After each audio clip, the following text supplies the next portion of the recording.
Oh no. Hey everybody, I'm realizing that Whiteboard Coon is in the background and has possibly Scumvilla notes. I didn't think that Whiteboard Coon would be showing up on my face cam, but here we are. Good morning. Hello, good afternoon, good evening, depending on where in the country you are or the world. So I'm not going to lie. This morning was a little bit of a struggle bus. Hello. Oh, it's 11 p.m. there. Wow. I am just waking up and y'all are going to bed. So, hello, H Banana 7. Hey, everybody. I planned out this live stream series over the summer and was like, oh yeah, everything's gonna be great. And then realized that today I'm just like, hey, be happy. Hazel Rush, hello. And I am, it is a struggle bus this morning. I am tired, but I want to talk about Kuroko's basketball. I want to talk about just random stuff with y'all. You know how this goes. It's our summer live stream series, so we'll probably deviate off topic. I just told y'all that Scumvilla notes are on the Whiteboard Coon back there in the wings. You guys get to see like behind the Oz curtain for a hot second because it's like usually the video cuts off right here, and then y'all don't get to see like the other side of the room. There's like a bookshelf over there, and Whiteboard Coon usually sits off screen just staring ominously at me. So it's a great time. But yeah, we're going to talk about Kuroko's basketball and lots of other things that you all bring up in the chat. So if you're in the chat, I'm going to keep the live replay on and answer questions from you all as we go. But when I organized this live stream for the summer, I was thinking, okay, what series do I want to talk about that has either completed or ended? And I decided that Kuroko's basketball was one of those series that has finally ended. I've looked at all the things. And so I wanted to talk about that, talk about the ships, talk about the series as a whole. I want to gush about it because I love Kuroko's basketball so much. And it is honestly one of the series that I think stays very popular on Patreon and the Discord because there's just so much to talk about constantly. Geen, hello. Hi. Yes. So glad y'all could tune in. I know it's various times around the world and you guys getting to come in for like an hour or so to chat about this is a lot of fun. I also realize I'm recording this while things are going down with Magi Madoka. And so it's like, everybody's like, we're over here watching. We're busy right now. So I realize everybody's just, rallying in the Discord channel, calling all loyal soldats. Yes. So, oh my gosh. I realized when I was making this live stream schedule that I had not. Hello, Cisco. Oh, binge watching Sons of Anarchy. Okay, hot take, real quick second. This isn't spoiling too much about. Well, it kind of is with Sons of Anarchy. You say again, so I assume you've already watched all of it, but my parents forbid me from watching Sons of Anarchy with them only because I I was watching Sons of Anarchy with my parents and we were sitting there and I'm an English teacher, so I was going, this is Hamlet. And my parents were like, shut up. No, it's not. And I was like, it's Hamlet. I know what's going to happen in the end. they're like, shh. And they forbid me from watching it. So, and then I got back and I was like, did A, B, and C happen? And they were like, we're done with you. We're done talking with you. Get out. Leave. Kaylin V. Hamlet for bikers. That's exactly what Sons of Anarchy is. It's Hamlet for bikers, but it's a good show. I really liked it. I enjoyed it a lot. Kaylin V. Oh, a convention. Yes, can't feel my legs. Oh my gosh. I want to go to another convention so badly. I'm going to try to find one for my brother and I to go to this winter, maybe in December or something, because I have the urge. I want to go to a convention so bad. Oh, yes. H Banana 7, Hamlet for bikers. Sons of Anarchy is pretty good. It's a great time. Anime Annie is here. Yes, everyone's here to talk about Kuroko's basketball. So excited. The ships, everything. Oh, I'm so glad that you finished Hazel, Kuroko's basketball because it's just so good. It's great. I've really, really enjoyed it. So welcome, y'all. I do have this wonderful book that Annie got me, The Colorful Memories. What a great way to end Pride Month, to end it on Kuroko's basketball. Am I right? Oh, wow. 3 of them are KMB. Yes. This series, we've been talking about it in the Discord so much, and I've got some notes here to go through, but this series is honestly, am I spoiling my parents? Well, they should know. No, that's why they made me leave. They were like, get out. You're spoiling. Stop. And I was like, but The rainbow boys rule. They do. They do. I honestly, so here's the deal. I was really excited about Kroger's basketball for a number of reasons. One, because I think one of the very first series I watched on this channel. Unfortunately, you can only get the reactions if you're on Patreon because of copyright on YouTube. Is Slam Dunk. And I really like Slam Dunk. My mother coached basketball for years. She was really good at basketball. Me, not so much. But I only played for a year. But I played enough to know kind of how to play basketball, the rules of it and everything. And she coached for years. So I watched her coach girls basketball and was really excited about getting into Slam Dunk because it was something I was familiar with. I thought, oh, this will be a lot of fun to see an anime take on it. And it was. But honestly, Kuroko's basketball was kind of taking it to the next level. I feel like Slam Dunk was a really good base sports anime. Haikyuu is oddly Furodate with Haikyuu, quick side note, takes so much from Slam Dunk. It's not even funny. I could do a whole video about the comparisons of plot points and things that Furodate takes from Slam Dunk. So, and I didn't notice that until I started reading Slam Dunk. I was like, oh wow, Haikyuu's taking a lot from Slam Dunk. This is interesting. But I was curious if Kuroko's basketball was going to do the same. And it didn't. Kuroko's basketball went on its own path, did its own thing, and I was really, really proud of that. I thought that was really, really cool what it did. And but in some ways, I know that Kelsey in the Discord when we were doing Kuroko's basketball was like, why aren't they explaining the rules? Why aren't we getting to this? I was like, well, if you are not a basketball aficionado, you kind of have to go into Kuroko's basketball knowing a little bit about basketball because KMB is not truly interested in explaining the rules like Slam Dunk is. It's not that realistic with it. They go in being like, oh, you know how basketball works. So here you go. I want to look at the chat here. The generation changing sports anime. Yes, alongside Free, Ace of the Diamond, Haikyuu. You're speaking my language, Kaylin V. You are saying all of the iconic sports anime series. Absolutely. It's definitely up there. It's in the top 5 for sure, I think, on most people's lists. And there are many plot points that are the same in Haikyuu and KB. Yes, absolutely. There's a lot of sports anime that when you think about it, you're like, okay, you're doing a tournament, you're doing a training period, things like that. There are going to be certain plot points that a sports anime is going to touch on. They're going to be kind of samey between sports anime, but I feel like of the sports anime I've watched, every series has found a way to make it unique and handle it slightly differently. So, and Kuroko's basketball does such a good job with it. I love it. The sports anime formula. It's one of the reasons sports anime is like one of my favorite categories. We will always have a sports anime on this channel because there are just certain things about sports anime that are so much fun. And yes, a generation's intro into BL. Kaylin, we're going to talk about that with all these ships. Oh my gosh. Free, Haikyuu, Ace of the Diamond. Absolutely. I cannot get away from BL and sports anime. It's not possible.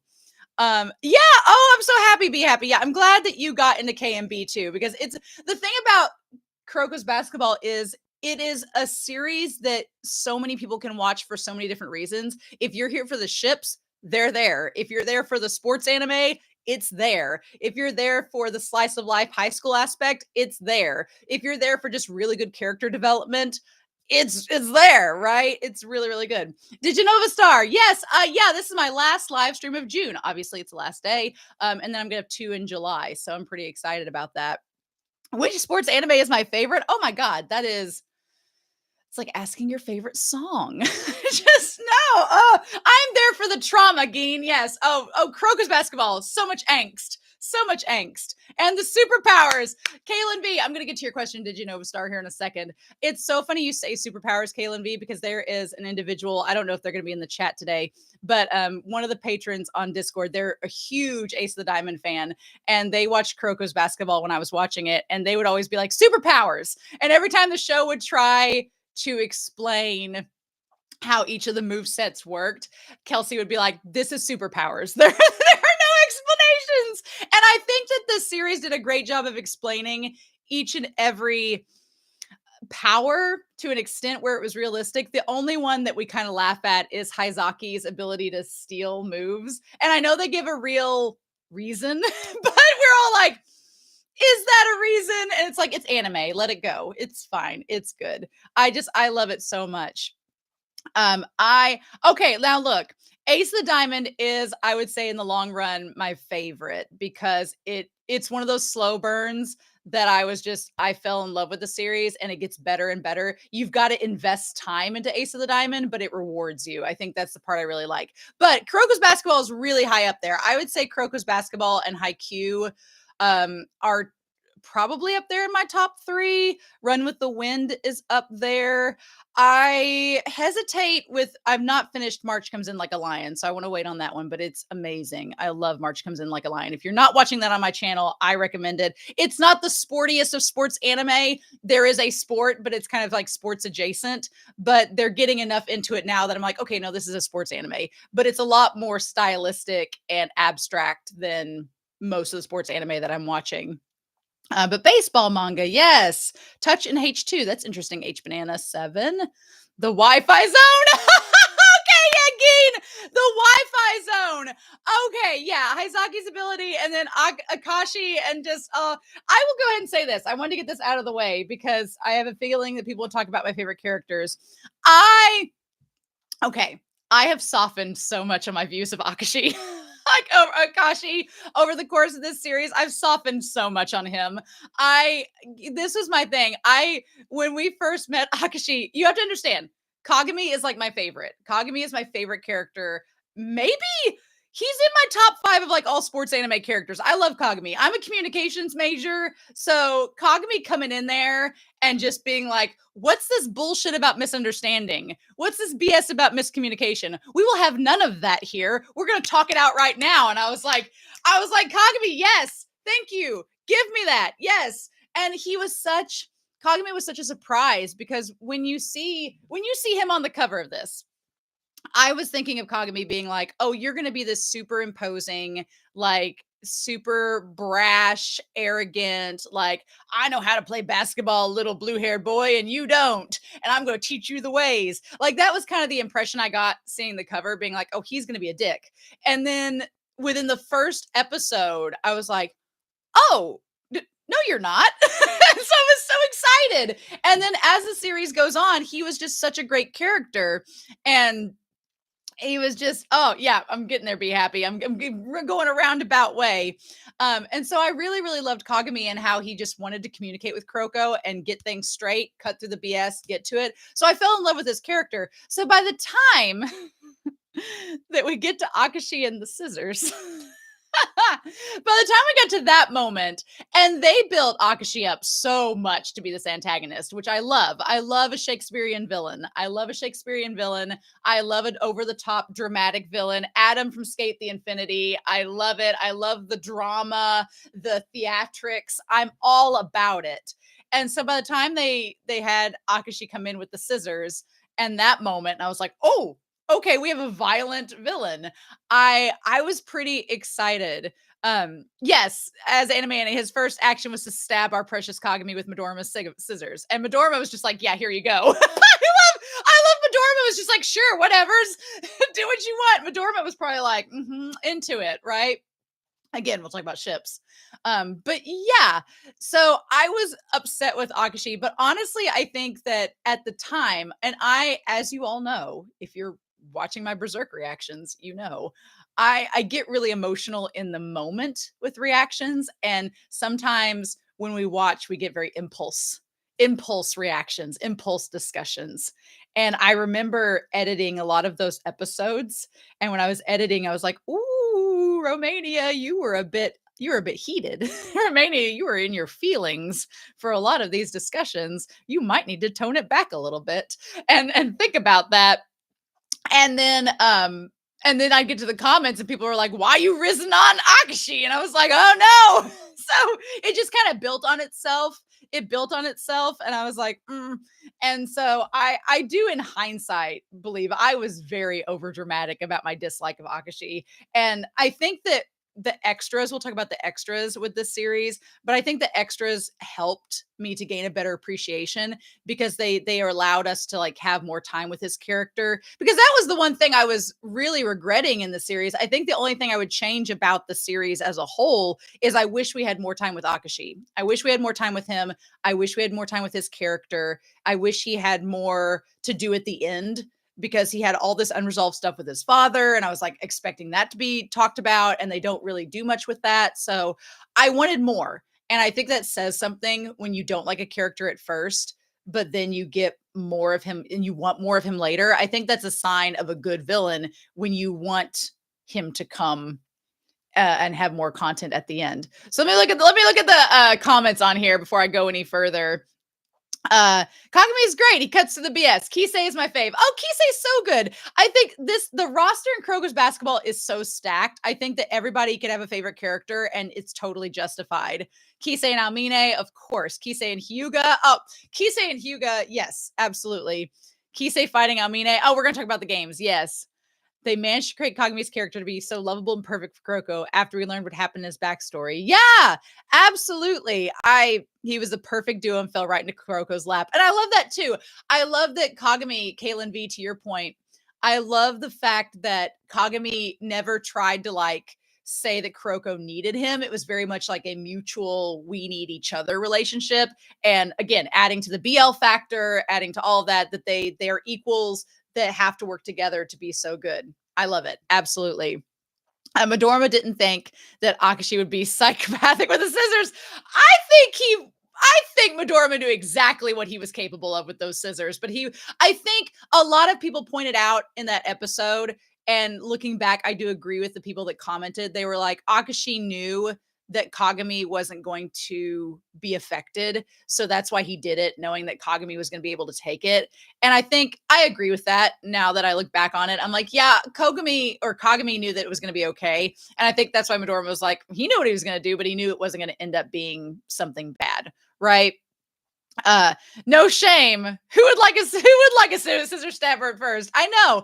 And that's kind of the thing that's so hard sometimes with reactions is that I'm watching week to week with a series, and a lot of people that comment, they've already seen the whole thing. So when you comment, you're like, just wait, it'll be fine. And I'm sitting here trying to like blindly go through it. So it can be hard at first watching a reactor go through a series and just being patient with them, being like, oh, they'll get to it. Don't worry. And yeah, so a lot of people were right. Like I did get to the end and was like, oh, okay, cool. That's great. But I was in my feelings a lot during Kuroko's basketball because it is a very emotional sports anime that will get you riled up in the best way possible.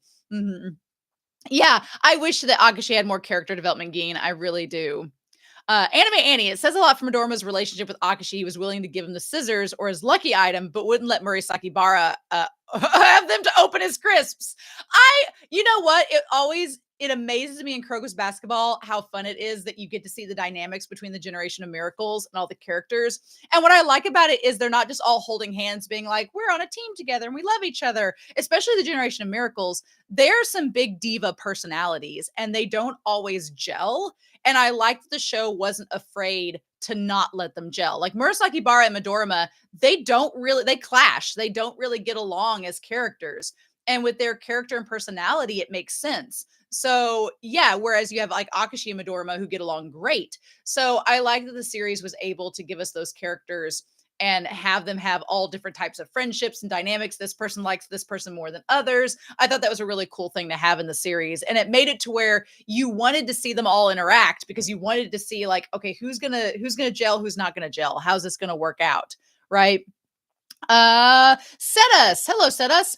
I wish Amine would have been the final opponent. Yeah, it's kind of felt like I don't want to compare it too much to Dragon Ball Z, but I sort of feel like the Toho and Seirin rematch kind of feels like the Cell games a little bit if you've watched Dragon Ball Z, whereas maybe Rakuzan was like the Buu Saga. A little bit, which I like the Buu Saga in Dragon Ball Z. So I like Rakuzan versus Seirin, but I could totally see like Almine and Akashi were like the final opponents. And what's interesting is like with Almine, it really was Kuroko and Kagami versus Almine. Whereas with Rakuzan, it was everyone versus Rakuzan. So it kind of was a different sort of final opponent dynamic there, which I'm happy with both of them. Honestly, I like them both.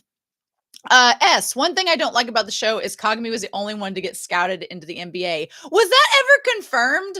I don't know. Was that ever confirmed? Was it? Because I feel like there's a lot of extras. Or is that all that we got? Was that just that was the NBA thing let me try to think about it. Was it the one with the careers where they all have different careers at the end, and Kagami is the basketball one. Okay, it's movie canon only. Thank you, Anime Annie. That is the one thing. I remember watching the movie and that whole, like, that makes no sense. I still to this day do not know why the movie did that. Because when I got to, and thank you all so much, those of you on Patreon, those of you on YouTube, thank you for not spoiling me to the manga. Because when I was seeing the movie, I was just like, no, why is this happening? And like having a fit. And then you all were like, well, it'll be okay. And then I got to the manga and was like, this isn't canon. What? I was so happy. I was so elated. I was like, yes, good. And you all were like, breathe, girl. It'll be okay. So yes, I fully believe that's the one thing. The movie, I don't know why the movie chose to end that way. Because like you said, S, it makes no sense that Kagami would be the only one scouted, especially when Almine's there. Like, if any two people are going to be scouted, it's like Almine, Kagami, and Murasaki Bara. It's the Generation of Miracles, honestly. All 5 of them could get scouted. So it's like, now if you told me that Tsuchida wasn't scouted, I'd be like, okay. I believe that. But I definitely think that, I don't know why the movie chose to do that. I'm like, it just, I don't know the writer's decisions on that at all. Did you know, Star? For some odd reason, the Generation of Miracles reminds me of the Hashira from Demon Slayers. Oh yeah. I definitely Fire Seasons, by the way. I know. I want to get back to Demon Slayer. I need to get back to that series. I really do. I need to get back to it, but it will come. The eternal mix with Kogami and Kagami. I know.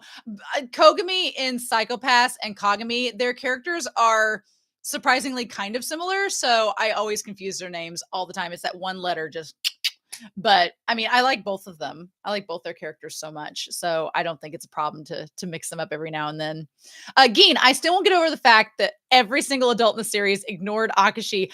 Oh my God. So yeah, that is the one thing that made me feel sympathetic towards Akashi's character, was the fact of like just how the adults in the series, especially at Teiko, the Teiko adults, they are the true villains of the series. The Teiko adults in charge of this middle school team are the true villains. Because I was like, why aren't you doing your job? Like, there were so many moments, especially reading the manga, that I was like, what?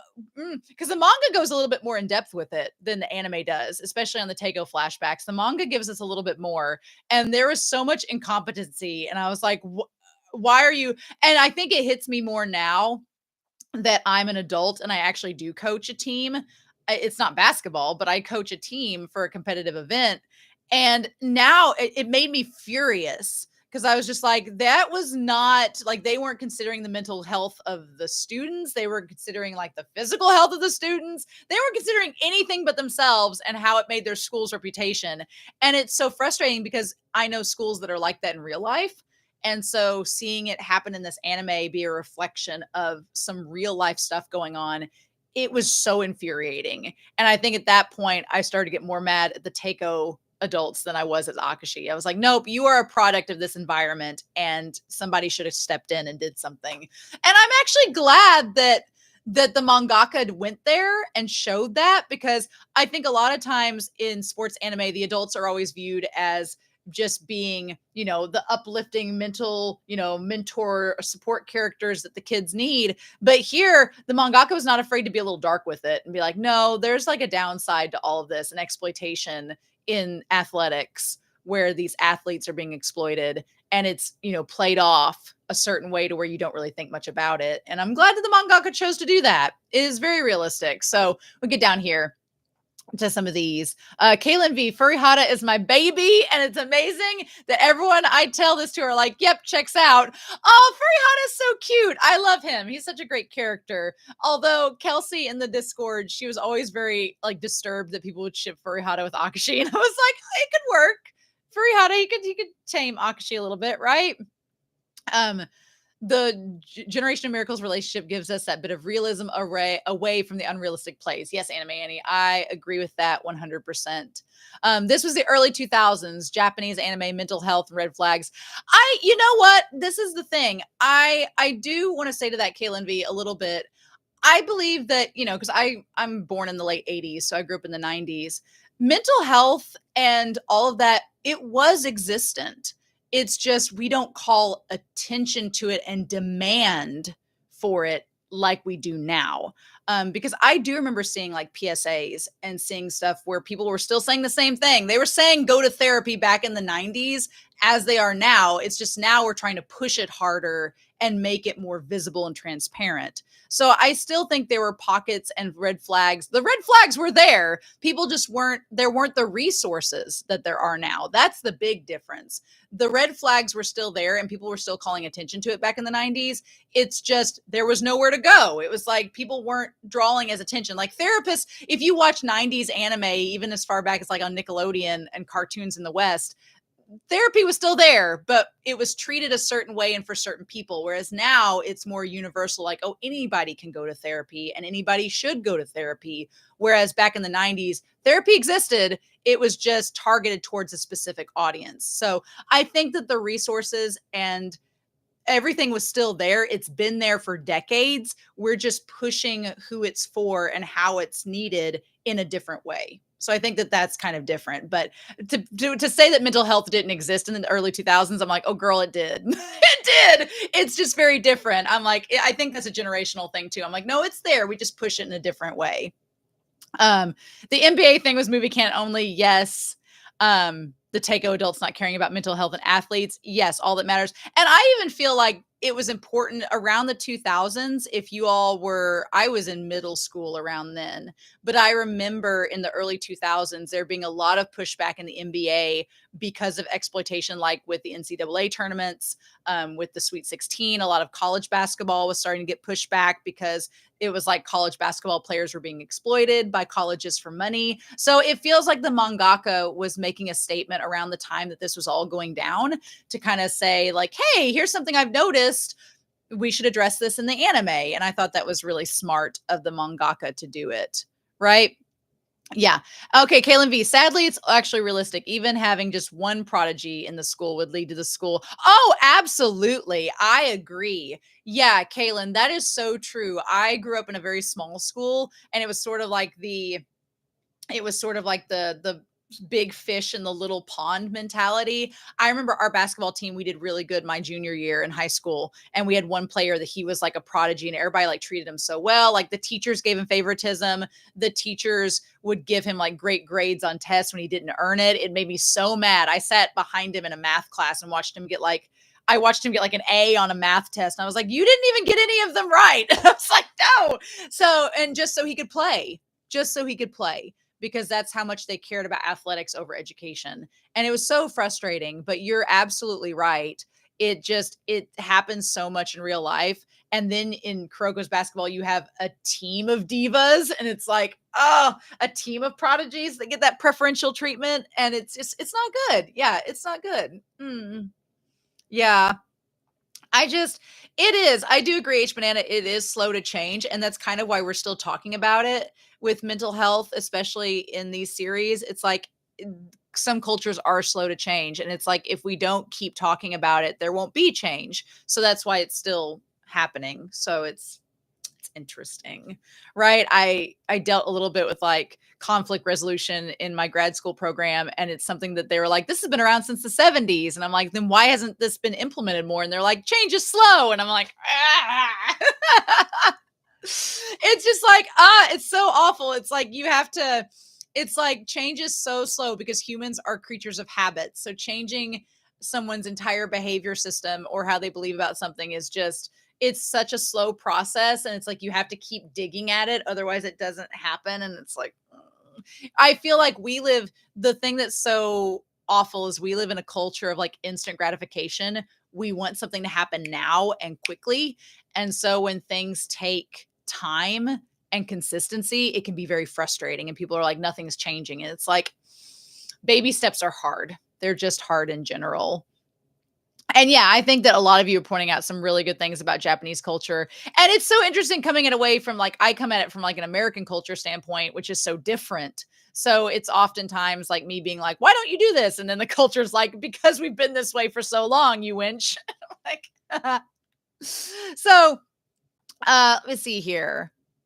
Everyone else in the Tego team was because of their preferential treatment. Yes. Hello, Truck. Welcome. You're just like all caps. You're like, you're not here late at all. It's great.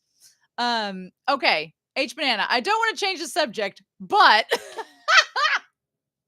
oh my God. H Banana 7. I want to talk about these songs. I have down on here about character songs. So we might as well get to it. I want to talk about, I don't know if you all probably knew walking into this how many character songs there were. Um there there's so many. When you all said react to the character songs, I was thinking there'd be 12. I was thinking a CD. I was thinking of, oh, this just could be like a soundtrack, like each character songs. We got like what, 12 main characters. They'll each have a little song. It'll be just a little fun, like hour-long afternoon activity. And then I got to season 1 and there were 57 songs. And I was like, wait, what? I was just like, oh my God. Drowning in the songs truck. Yes, drowning. I had no idea there were that many, and you all were just cackling like little gremlins in the background, like Romania, like the evil villain laugh. And I'm just sitting there like a magic carp flailing in this puddle of songs. So I want to get the right song right.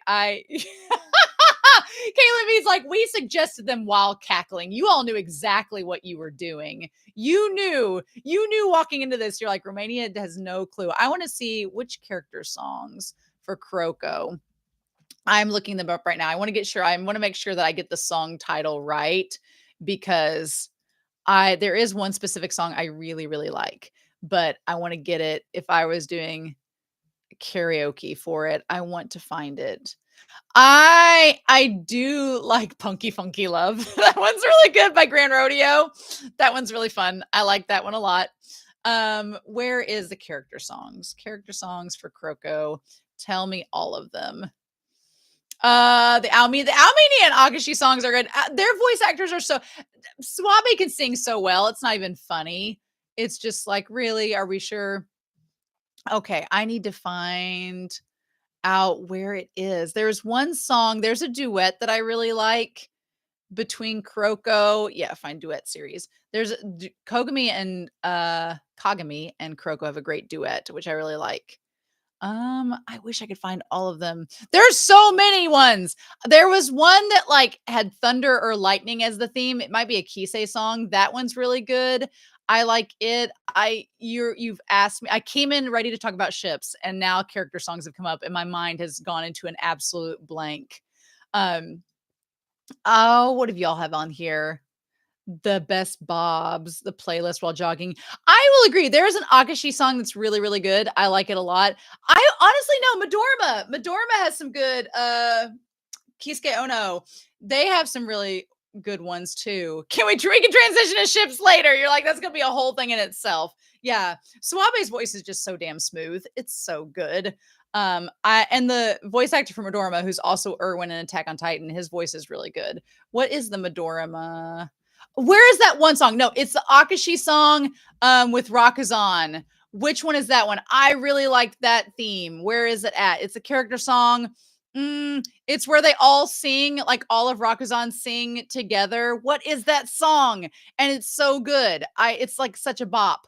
Y'all have to help me out with the name of it. But Deep Fight. Deep Fight is great. I like Deep Fight. It's so good. It's like such camp, but I love it so much. Deep Fight's really good. I like it a lot.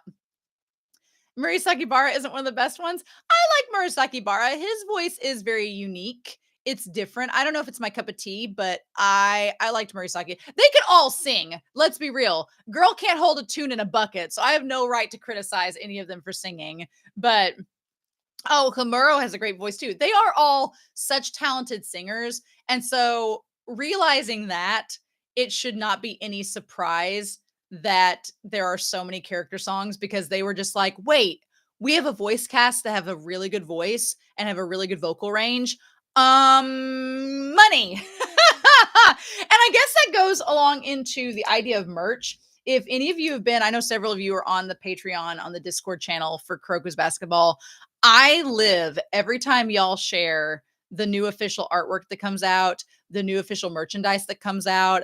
I am just so swept away and amazed at how good the marketing team for KNB is. It's so damn good. There's just so much. There's so much merch. Like there's books, there's pillowcases, there's plushies, there's plates, there's clothing, there's keychains. There's so much merchandise, and we were talking about this, and Anime Annie brought up a really good point in the channel.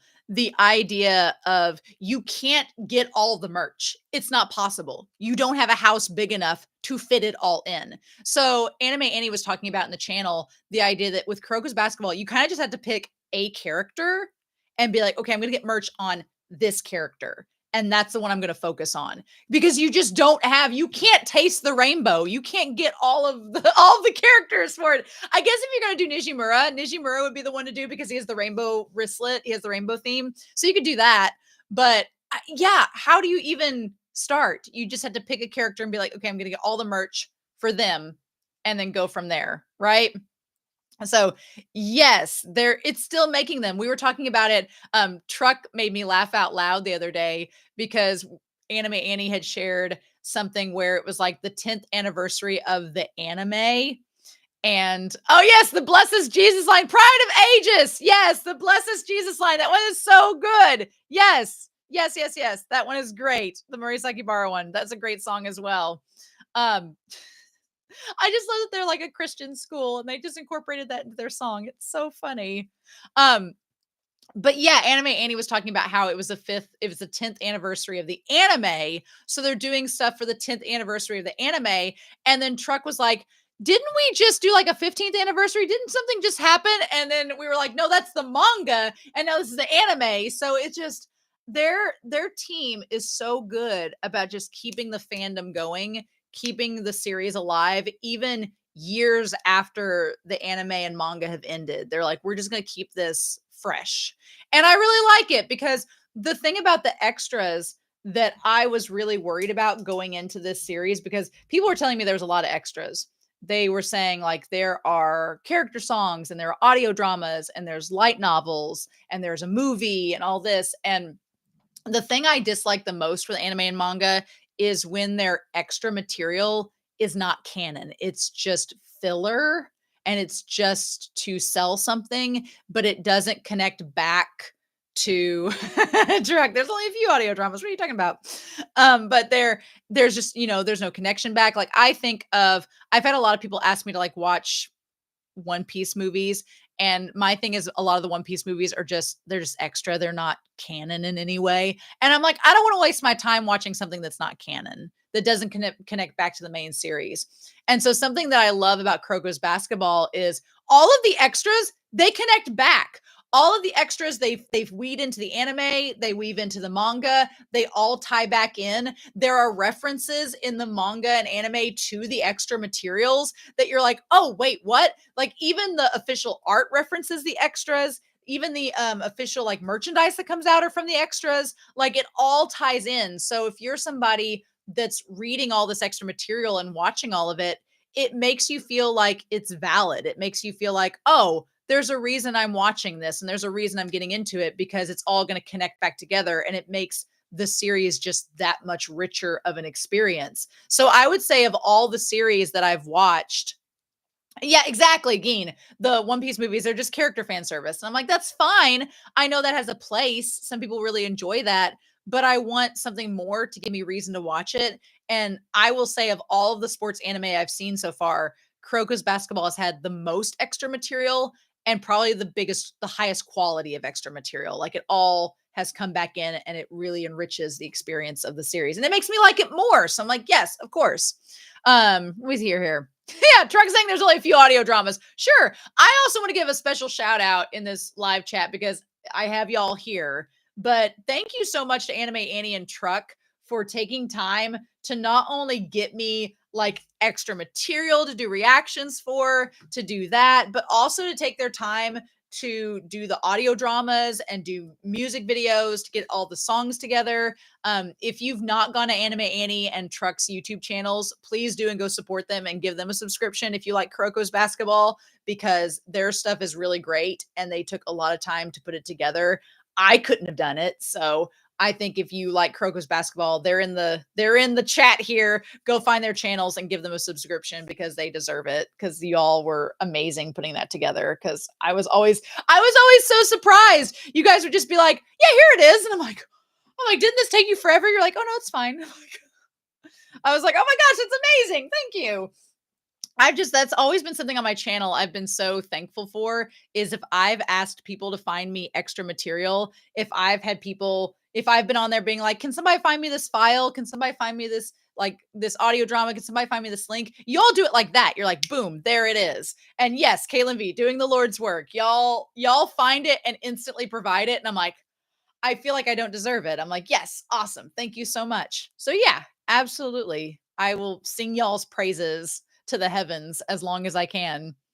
It makes me feel valid for my ships because there's so much canon material that can be seen as further evidence. Absolutely, Anime Annie. That's the other thing with the ships when we get to it, is there's so much extra material and all these little moments. So people will say that there are cracked ships in anime and manga, and there are, but with Kuroko's basketball, I don't know if there are cracked ships because there's substantial evidence for all of them. So like the show is it's just like this rainbow polycule of like, here's all your ships, here's a harbor, here's our naval fleet, hope you're good. I'm like, yes. Get to your comment here, Geen, in just a second. Yeah, Kaylin V, they capitalize the shit out of their merch and their extras. They don't hold back. I feel like even Kaylin V, I would describe the fan service in Kuroko's basketball kind of like the fan service in Free as completely valid. Like Free Iwatobi Swim Club is also another series that does like Kuroko's basketball, and it capitalizes on its fandom. It capitalizes on all the merchandise, but it knows what the fandom wants. That's the thing too. I love Ace of the Diamond, but there's just not enough merchandise that's globally available that I could get. Whereas with Kuroko's basketball and Free, you can find whatever you want. And it's like, if you want this for the fandom, you got it. And I'm like, it's so good. Like, I'm, in my 30s and I work. So I know Anime Annie, some of them sent me like, I've got it right here, like the little stationery with like the Post-its of, Murasaki Bar and Kuroko there. But I'm like, little shit like this, I'll eat this up because I'm going to use this on a daily basis. And I'm like, if I get to use it and support a show that I like, even better, right? It's so good. But yes, bravo. And like Kaylin V, you're going to have Never Had a Friend Like Me stuck in my head the rest of the day. Geen, to get to your comment, I do agree that there are like the Millionaire Detective audio drama, Buddy Daddies. I'm still waiting to get to those whenever they get translated and put up on YouTube. But Kuroko's basketball just found it instantly. I love Trucks. Like, I can find crack ships everywhere. I know. I feel like some people join the channel and they're like, you're shipping a lot. And I'm like, yes. I'm like, you figured it out. You've cracked the code. I don't think there's any series I've ever watched where I couldn't find a ship. You can find ships everywhere. We are constantly near a body of water where there is a ship available. Anime Annie, if anyone thinks a ship like Nijimura and Kyoshe or Nijimura and Himuro is a cracked ship, we have canon material. Absolutely. Yes. And here's my thing too. I'm like, shipping is live, Geen, because shipping's fun. I feel like people get into shipping wars, but honestly, shipping is it's for the character analysis. It's be happy. Yeah. Ed's somewhere like off in the distance, like, like wounded. Right now, Ed on our channel, who is our infamous non-shipper. I love Ed, but somewhere Ed is having a tuxedo mask moment where he's just like crouching on the ground, slowly like crumbling from the shipping, like going his way. Truck, I found an audio drama to some not KMB show. If you get desire, I'll have well, hey, if it is if it's a series I'm watching on my channel and I'm watching it, then yes, I am open to any audio drama for that. Absolutely. I know there's some for like Bungo Stray Dogs. There's some for Ace of the Diamond that I need to get to. There's so much material and not enough time. That's the story of my life. Story of my life. So yes, I would say y'all ask about my favorite song. We talk about favorite characters, favorite games. I did make like a list of my favorite top 5 games because it's been a little while since I've thought about it a bit. I'm curious to know y'all's top games. I have a feeling what y'all would list as your favorite ones. We have canon material for the bastard ship. Hey, we're gonna talk about Imiyoshi and Hanamina. Don't you worry, I love them. They're so toxic and wonderful. Yay, the supremacy. Yes, Truck and Kaylin V. No, Imiyoshi and Hanamiya. Kelsey's not in the chat, so we can talk about it. She hates both of them, and I'm like, yes, give me their toxic like yandere-ness. I need it. My favorite will be Toho versus Seirine Part 2. That was my favorite too, Geen. Yep, I was gonna say. I think my top 5. A lot of these can like you can rotate them around and change them up, but Seirine versus Toho Part 2, it's my favorite. That is my favorite game. Absolutely. I love it so much. It kind of gives me vibes like in Haikyuu of Haikyuu versus Seijo Part 2. It's kind of the same. I feel the same way with them, although just a side note in Haikyuu, that game's not my favorite. It's like my second favorite. But I do think that Toho versus Seirine Part 2, Kagami, there we go. Kagami and Almine in the zone. Oh, both of them going with like the blue and red sparks flying between them. I'm like, so good. Kaylin V, I will get to your comment on there about favorite moments outside of the games here in just a second. I would say, other than Toho versus Seirine Part 2, these other ones are in no particular order. They're just kind of my top 5 in general. So aside from Toho versus Seirine Part 2, I would say Toho versus Kaijo. That one is really good. I like Kisei versus Almine and their whole drama between the two of them. That one's really good. I like it. And plus it helps, flesh out Kisei and Almine's character as well. I like Seirine versus Rakuzan. It has got the Wi-Fi. It has got all the drama. It has got all of the melodramatics. But I really, really like Seirine versus Rakuzan. I love seeing all the other characters getting involved. And it's the final game of the series. So there is tension there because you're like, are they going to win? Are they going to be able to defeat them? How are they going to defeat Akashi? How's this going to go down? So I do like that game quite a bit. And then honestly, I was just about Geen. It was next on my list. Yosen versus Seirine. I know a lot of people don't like that game. I like it. I love the Murasaki Bara and Himuro dynamic. I love seeing them versus Kagami and Kuroko. I like seeing Kuroko and Murasaki Bara have a weird dynamic, and it's so fascinating to me because they like each other off the court, but on the court they don't like each other. It's kind of like, Almine and Kuroko get along so good on the court, but then off the court, they're kind of like, but they're great anyway. It's his ex. Let's be real. So I do love Murasaki Bara and Himuro versus Kagami and Kuroko. I really like it. And Yosen was such a change of pace because you have Toho that are such an offensive team. So they were just like offense, offense, offense. And then Yosen is such a defensive team that it was totally the opposite. And then yes, Kagami gets a lot more development, like you said, Kaylin, with the Yosen fight. Kagami needed some development for that one. So that was really good. And then my other one was Seirine versus Shutoku. I love the moment at the end of Seirine versus Shutoku where it was like that really fun. Midorima's like, oh, I knew what you were going to do, Kagami. So now I'm going to make this shot to win the game. And then Kuroko's like, but I knew that you knew what he was going to do. So I'm going to stop the shot. I was just like, it was just such a great little like buzzer beater. It was just such a good moment. And Midorima's shocked face, of like, you got me. It was just, it was so good. It was so good. I absolutely love that moment. The melodrama. Yes, indeed. Anime Annie. My top 5 games are Toho versus Seirine for the Winter Cup. Yes. Kaijo versus Toho. Yes. Shutoku versus Rakuzan was up there in my top 2. It just barely didn't make it. I was like, it was so close. And then the Vorpal Swords versus Jabberwocky. Look, the last game's entire game is just like a fan service buffet. It's like, it was just a celebration at that point. Like, we knew they were going to beat the Jabberwocky. You knew it was going to happen. You weren't going to make a movie just to have them lose in said movie. So you knew they were going to win. And at that point, it's like, oh, here's all the fan service you wanted to see of them playing together and what that would be like. Here you go. And we'll just throw in Hyuga for fun. We'll just have Hyuga be there for moral support. I'm like, I guess he can be there because he's a fan favorite. Sure, we'll go with that.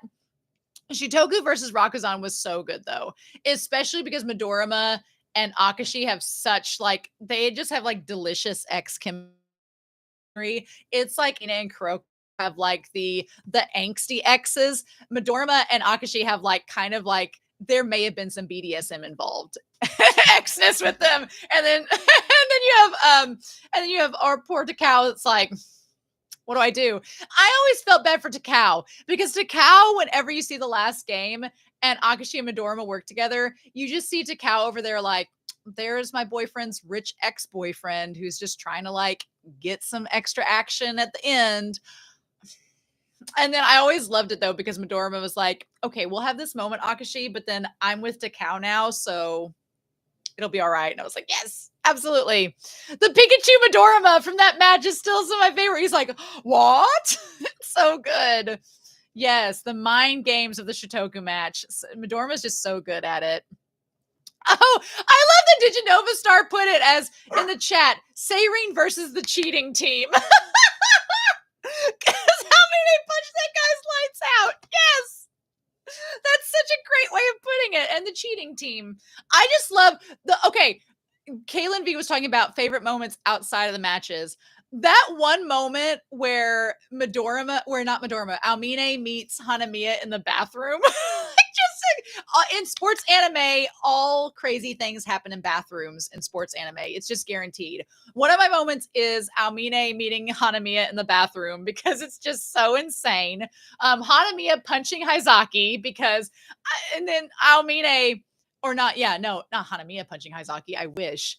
Almine punching Haizaki and then just staring at him like, what now? Like that part was so great. I loved that. Almine was so good. The moment in last game where Kuroko goes and stands up against Nash Gold, and then all of Kuroko's harem shows up at the bar, and they're like, "Are you messing with our Kuroko?" And Kuroko's like, "I had this, guys. I was good." And they all like, and then you have like Kagami showing up in like his Nirvana flannel, and then Midorima looks like he came out from an accounting class. Like it was just, oh my god, that whole scene makes me like filled with serotonin. It is just like a pure serotonin boost. I freaking love it. It's so good. We have here, yeah. Almine punching Haizaki. It's like Almine chose violence and no one said no to him. No. Almine telling Hanamiya he's going to lose because he made Tetsu angry. Yes! That moment in the bathroom anime, Annie, that's what gets me. And he's like, you made Tetsu mad. And I was like, ah! Like, yes! I'm like, oh, Almine, what X vibes. Such X vibes. I would say other moments, the flashback of Hugo with the blonde hair, that whole flashback of him meeting Tepe and his moments with Ida. Any time that Hyuga could potentially flirt with Ida and failed just made me laugh, where she's just standing there like, okay, anytime, man. And he's like, oh, and Tepe's over here like, I'm giving you all the opportunities, but you're not taking them. What are we doing? Like that, those moments were all good. The fact that Ida's dad is a Yakuza, let's be real. Yes, the scene where she slaps him on the back. Yes. Just Ida was working so hard for Hugo. I'm like, girl, he'll get it one of these days. He'll figure it out. I would say other than that, I really liked the extras where they had the fireworks with everybody in Kuroko's basketball all meeting for the fireworks in that OVA or in that audio drama. That one was really good. That's probably one of my favorites. When they go to the theme park, that one's one of my favorites too. That one's really good. Blonde Hyuga saying he's a Saiyan. Absolutely. Okay. Oh no. One of my favorite extra moments. And if you've not seen this extra, you need to go find it immediately. Nishimura's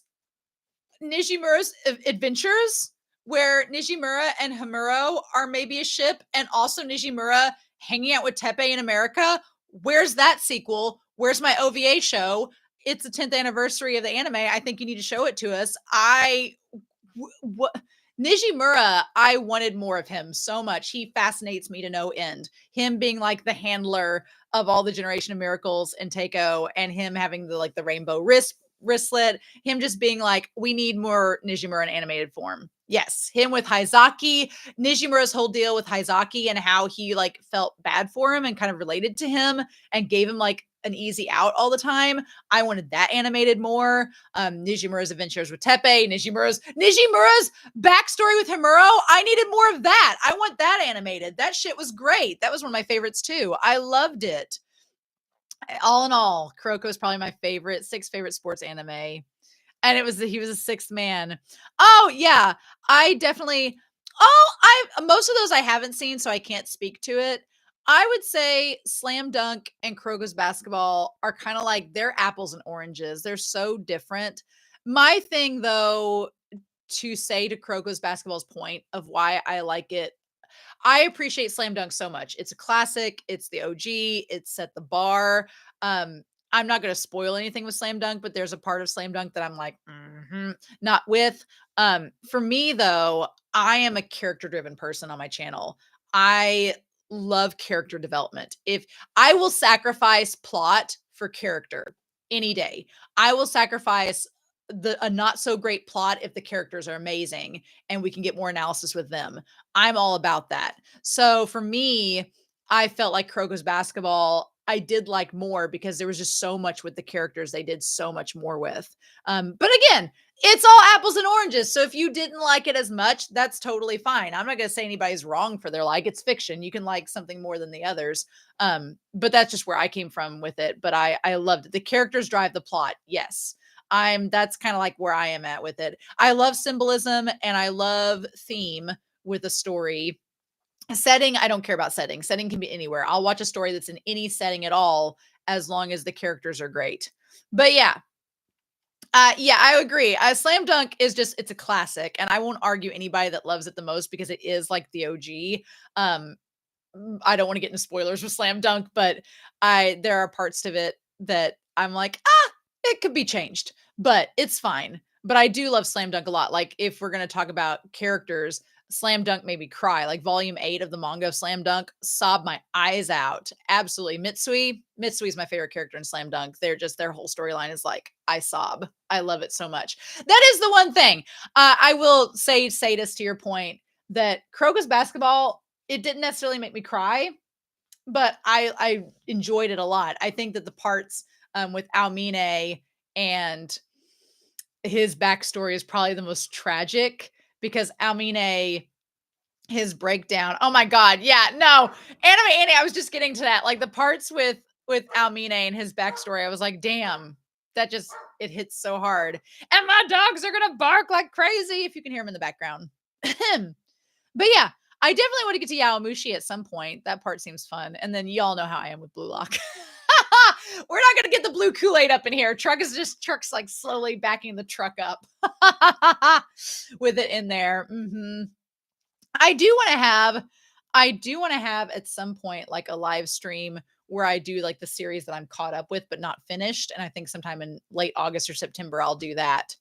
Caitlin V, as a teenager. Yes. So I definitely believe, Kaylin V, that this series is really good if you're watching it. Like this would have been something I would have been obsessed to an unhealthy degree in high school if I'd watched this, because like you said, there's so many parts of it that I feel anybody can relate to, especially if you're having like your own struggles with adolescence and issues. And I think we all have. I think everybody's had some kind of struggle during adolescence. And I feel like if I'd watched this in high school, I would have been obsessed. Would have been absolutely obsessed. I love it. I love Kuroko's Basketball. It's one of my favorite sports anime, but I would have been like room full of posters to an unhealthy degree, like been obsessed with Kagami for sure. Although in higami probably would not have been my favorite in high school. I think Aomine would have been my favorite because I think I would have connected more with him in high school. Kagami, I relate more now with as an adult because of my profession and because he's like no nonsense communication. But I think Aomine I would have related to more in high school. Gotta spread the Kool-Aid. Truck is our cultist on the channel, but I love it. I absolutely love it. Yeah, if I do a live stream in like late August or September with series that I've caught up with, Blue Lock will definitely be on it, and then it'll just be like blue hearts in the chat nonstop. People will just leave because they're like, oh no. I am excited for the movie though. It'd be fun. I am excited for the movie. When it comes to streaming, when it gets there finally, that would be great. So yeah. Before we dive into shipping, because that's going to be a whole thing. Does anybody have any other questions about Kuroko's basketball before we get to shipping with Kuroko's basketball? Because I have Anime Annie's like list pulled up here, and it is a lot. So yeah, I see your whispers, Kaylin V. I see them. I'm not opposing them. I'm all for them. Mm-hmm. Mm-hmm. Mm-hmm. All right. I'm going to wait for a couple of questions in the chat. But yeah, taste the rainbow, mother trucker. Yeah, the Skittles gang. I do like talking about this book that Anime Annie got me, The Colorful Memories. It is great. I was going to point out like some of my I think I'll never be over the fact that Murasaki Bara just loves to tease Kuroko. Look at that shit. Look at look at Kuroko's face. He's like, no. He's like, please get your hand off my hair. Only Kagami can do that. Only Almina and Kagami get head pats. You have to go away, Murasaki Bara. He's so done. So done. I know. I agree with Anime Annie. Waiting for stuff to stream is, oh, look at Haizaki. Look at Haizaki and his phase towards Kagami or Turkise. Him with like licking his thumb. Bleh. I love that Kisei has to kind of still look like a model even there. Oh, let me see. What was my favorite audio drama moment? Oh, I mean, honestly, Truck, some of your edits were so good. I think your edits kind of made some of the moments, like the moment where Hyuga and them are out in space. That part was great. I actually used that as my wallpaper for a while. It was just the space shot of them with the basketballs in space. That part was great. I loved that so much. I honestly think my favorite audio drama that I can think of that pops into my head immediately, other than the beach moment. The beach moment was great. I'm not going to argue that. That in all caps, Caitlin V is like pointing that out. I would say the whole backstory with Kagami and Nijimura, or Kagami and Himuro. Kagami and Himuro's audio drama where we got their backstory is probably one of my favorites. And then Nijimura and Himuro's backstory. I was like, I didn't ask for it, and it just popped into existence. And I think those are some of my favorites. But the audio dramas are actually really good. And I was worried because sometimes the audio dramas can be boring, especially if nothing happens. But there was a lot happening in all of them. So I would highly recommend the audio dramas. They were all really great. Again, go to Trucks and Anime Annie's channel, find their stuff. It's good. Yes. What else do we have? Am I gonna watch the Haikyuu movie? Yes, when it comes to streaming, I want to watch the Blue Lock movie and the Haikyuu movie. I'm gonna watch both of them. They just have to find their way to a streaming service, and then I will. But they're on my list. I've got them on my pad, my Haikyuu pad of paper, ready to go. The model Kisei. Mm-hmm. So we're gonna eat well soon. Yes, I'm so excited. There's so many different things that are coming this fall and down the pipeline that I'm really, really excited about. It's just like a waiting game. It's like, okay, it'll get here. Just have to wait and be patient. That's the hardest part about anime movies is I don't have a theater near me that show any of them. I think the nearest theater that would show an anime movie would be like an hour and a half to 2 hours away from where I live. So it's not very conducive to just drive 2 hours for a 2-hour movie and then drive back another 2 hours and spend like $30 to go see it. So it's much, and then you can't even react to it. Then at that point, I'm just like giving you a blog update being like, here's how it was.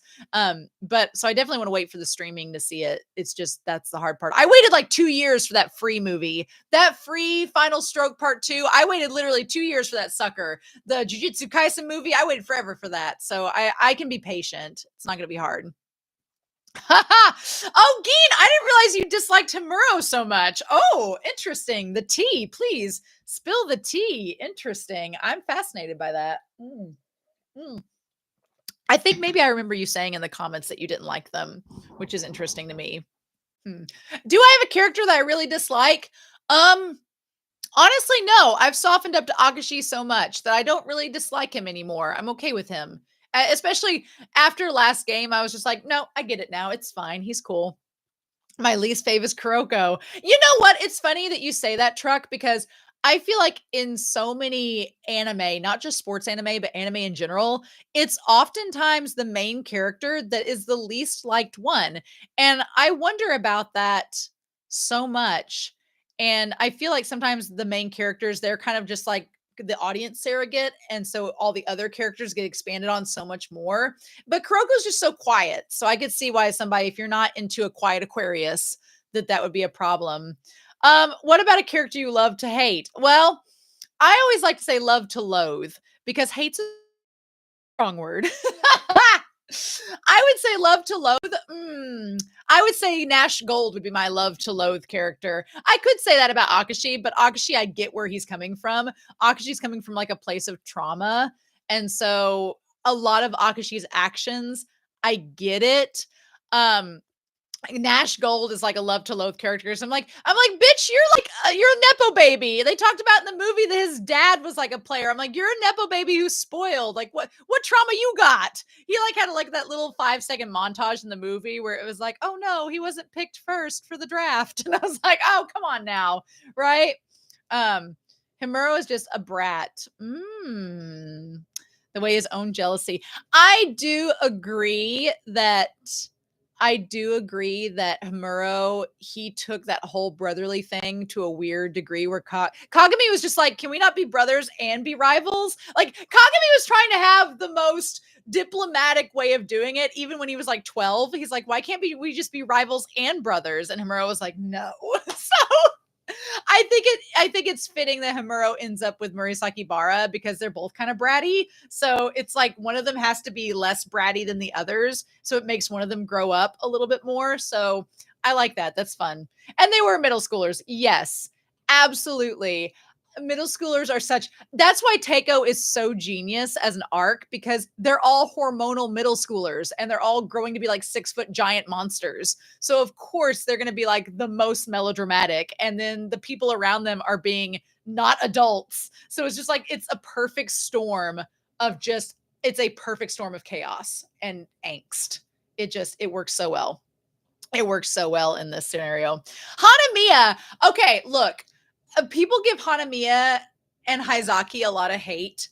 Um, I love both of their characters so much.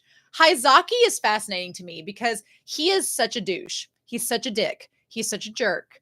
And him like stealing Kisei's girlfriend and being like, arrogant and all of this. He is the candy muse of Kuroko's basketball is Haizaki. He's the candy muse of Kuroko's basketball if you've watched Drag Race. But my thing about Haizaki that I find fascinating is when we find out that Nijimura is trying so hard with him, and it's like, okay, well then why? Why is Nijimura going out of his way so much to make sure Haizaki keeps playing?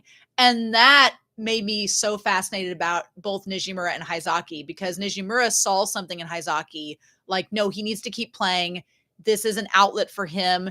Maybe he comes from a bad environment at home. He's like, otherwise he's going to fall through the cracks and just become another in the system. Like, I feel like if we keep Haizaki playing basketball, it's going to become an outlet for him. And that's going to be a way for him to grow as a person. And I was so fascinated by that. And then Akashi was just like, no. And I was like, oh my God. Akashi was just like, no, never mind. We're not. Akashi was like, from this place of privilege, like, we ain't gonna care about him. And Nishimura was like, but the system, we got to help him beat the system. And it was such a fascinating character development with Haizaki. And I agree with Anime Annie that the extra content made me like him so much more and really like Nijimura's like angle with him. I thought that was really cool. And then Hanamiya. I love Truck saying, I hate Hanamiya because I love making characters I love suffer. And that's why I ship with Imiyoshi. Here's the thing. Hanamiya is such a toxic peacock. He is such a drama queen. He is so toxic. He is just this loathy little worm. And I'm kind of with Truck. I ship him so hard with Imayoshi because I want him to suffer. Imayoshi will make Hanamiya suffer in the best way possible, and I support it so much. And Imayoshi's kind of a masochist. He kind of loves it. So it's just like Imayoshi is like a psychology student that's kind of masochistic. Like he wants to make himself suffer. And I'm like, put him with Hanamiya, let them be perfect together. I just like, he's a toxic peacock. Hanamiya is just like, he's just like, I could help myself, but why? But I'm just such the drama. I'm just like, I'm all about a peacock character. You give me sadistic. Yeah. Well, yeah. Yes. Imayoshi's somewhat sadistic. Yes. But that's why they're perfect together. I love it because Imayoshi and Hanamiya, both of those characters, they can take it from each other. So it's not like one of them is suffering more than the other. They're suffering in equity when they're together. And I think that's fine. I wouldn't want to ship Hanamiya or Imayoshi with a character where the other partner would suffer in a bad way, in a negative way. Who wants that? We don't want that. But Imayoshi and Hanamiya, both of them, they both can suffer equally together and make each other's lives miserable, but they like it. That's the thing. They like being in that relationship. I'm going to talk spoilers for Skate the Infinity a hot second, so humor me. Just kind of shut your ears for the next 30 seconds if you don't want Skate the Infinity spoilers. But I want to talk about Adam. I love Adam as a character because he is a peacock as well. But what I love about his relationship with Snake so much is because both of them are into it. It's their kink. They both like it. They're both into it. They are both mutually consensual in the fact that they're like together about it. Meanwhile, back to Hanamiya and Imayoshi, they're both into it. So they're both totally okay with each other's kinkery. They're both okay with making each other's lives miserable. So I'm like, yes, please. What was this? Furry Hata and Hanamiya. Okay, no. Look, Furry Hata, I could not see with Hanamiya. But I like Furry Hata with Akashi because I like the idea. Say Furry Hata! But I like the idea of Furry Hata with Akashi because I feel like Akashi is enough of a gentleman that he's not going to make Furry Hata suffer. Like, Akashi is enough of a gentleman. He's enough of a character that he would listen to Furry Hata, and Furry Hata would like make Akashi more gentle in a good way. Furry Hata and Hanamiya ain't gonna work because Hanamiya is gonna like throw Furry Hata in a vat of like acid and walk away, right? No, Furry Hata needs to be with Akashi because they'll both like make each other better. Hanamiya and Imayoshi make each other better by making each other worse, and I'm here for it. I'm like, they need to sub. It's like they both get sent to a circle of hell together, and it's what they both deserved. So what can we do with that? I think Furry Hata and Akashi could grow together. Yes, they complement each other's flaws. That's exactly why I like them as a ship. They complement each other's flaws. The final scene between Toddy. Yes, bingo.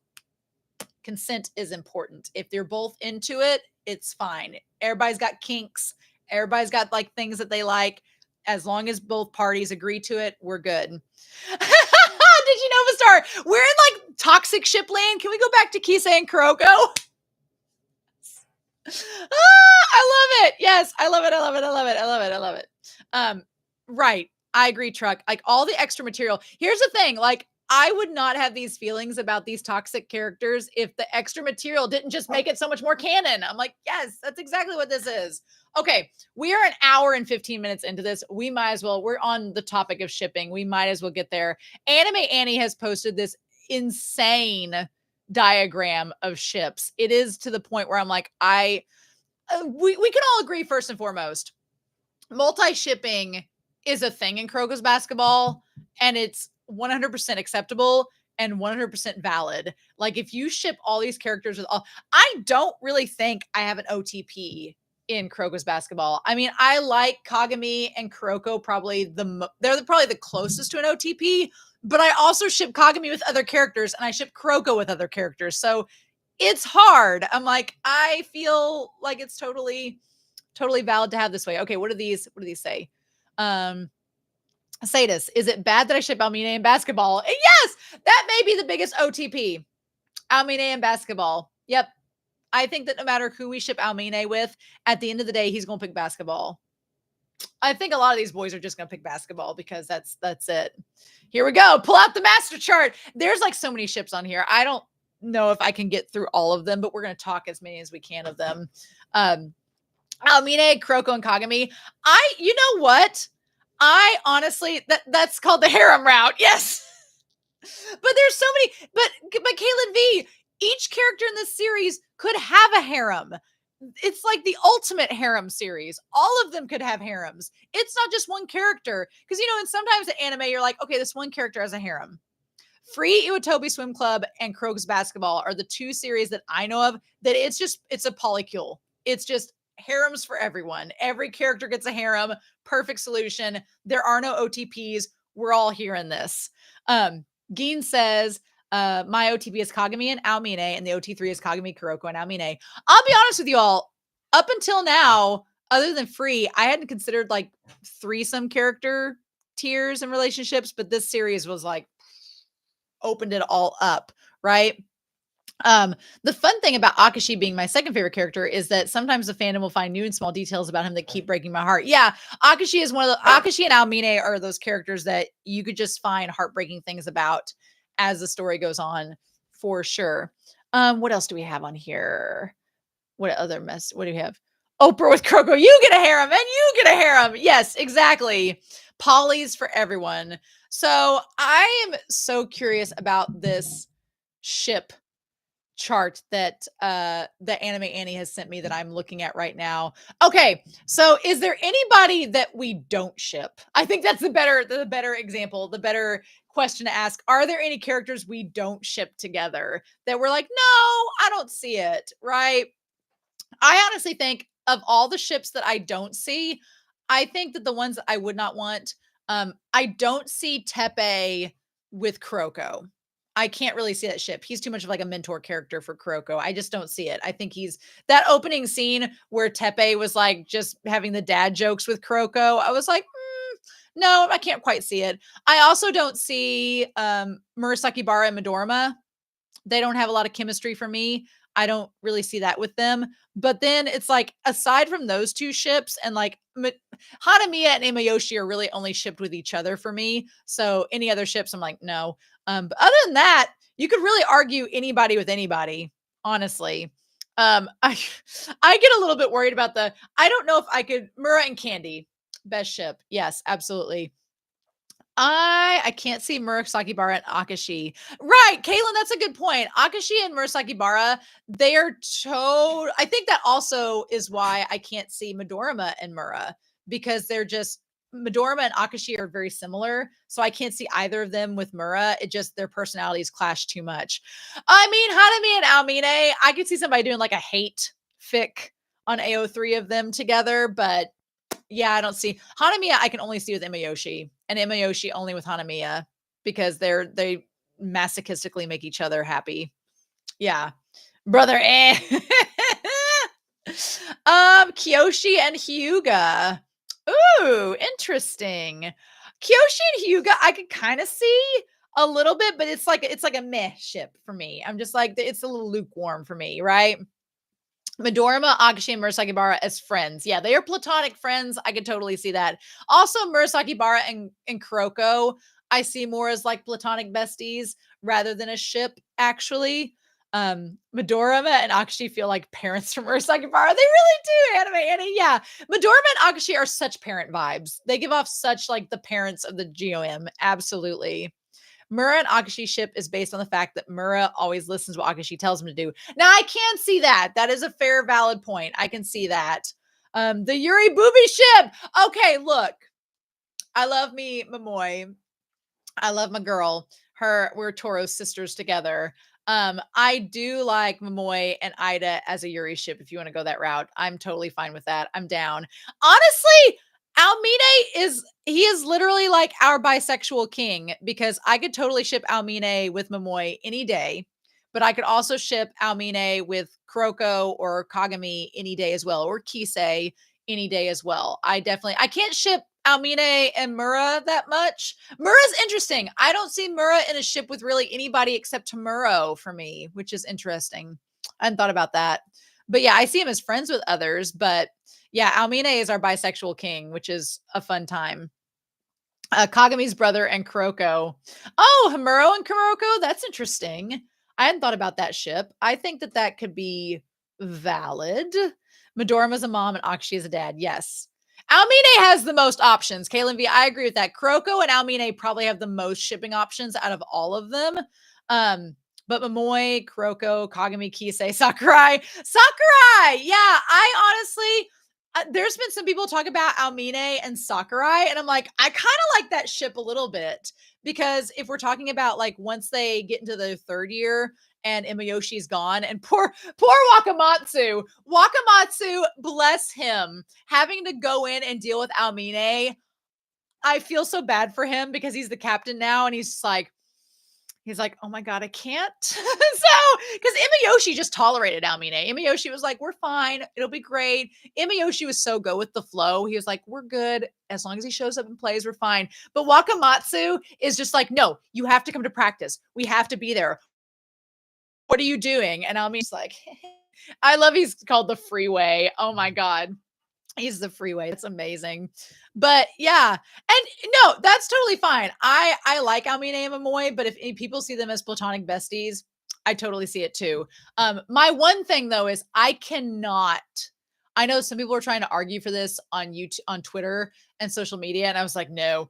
I feel like they were trying to make a heterosexual ship out of Kagami and Alex, and I was like, no, absolutely not. If I ship Alex with anybody, it's Yosin's coach. Like, let's talk about the Yuri ship with that one. I was like, now Alex and Yosin's coach, let's have it. Let's have these two girls playing national basketball be together. I'm all for it. But no, Alex and Kagami, no. Alex is just like big sister vibes. I'm like, I could not see it. I was like, no. Himuro with Murisakibara. I feel like Himuro has some good ships going. I feel like Himuro, you can ship with Murisakibara. You can ship, if you want to ship Himuro with Kagami, I guess you could, but also Nijimura, you could ship him. You could ship him in Tepe. Like, you could have a lot of options with them. But yeah, Kagami and Alex, blah, I could not. I was like, no show. Kagami, that was kind of the whole point of why I got so much BL subtext with Kagami, because I was like, there is no way that Kagami is into women. No, absolutely not. He is not into women at all. Not whatsoever. He's just like, what?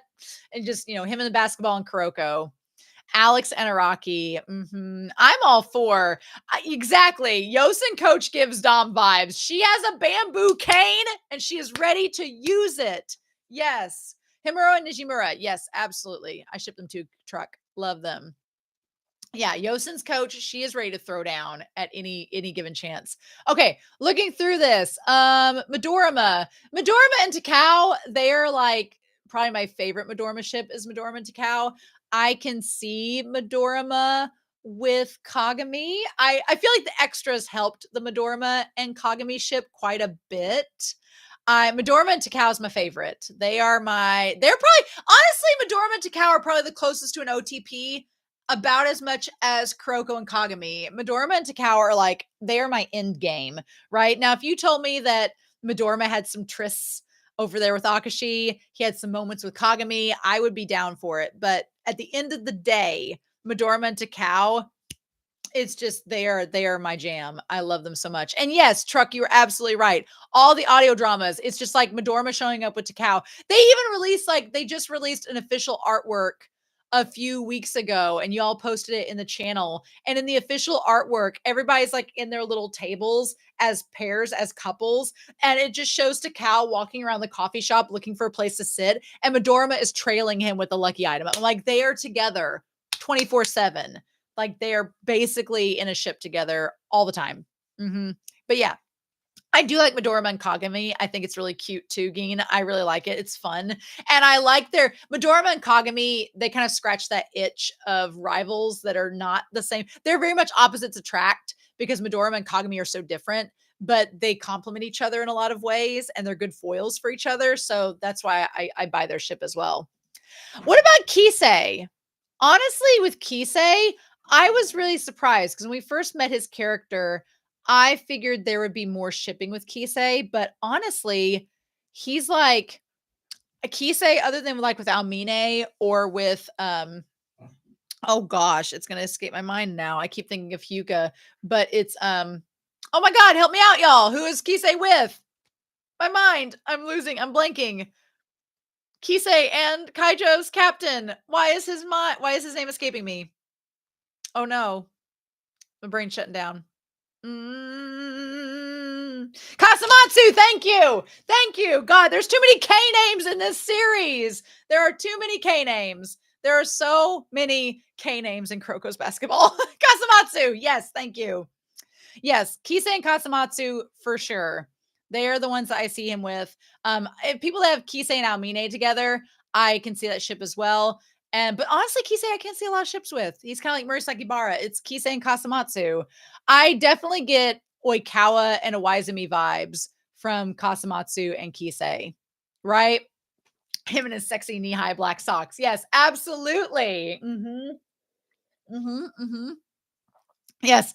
I had to look up. Yeah, right. There's just, that's the thing. I feel like with Kuroko's basketball, this whole shipping chart, I'm not gonna lie, Anime Annie, I opened it up and I almost had a headache. I was like, there's so many ships.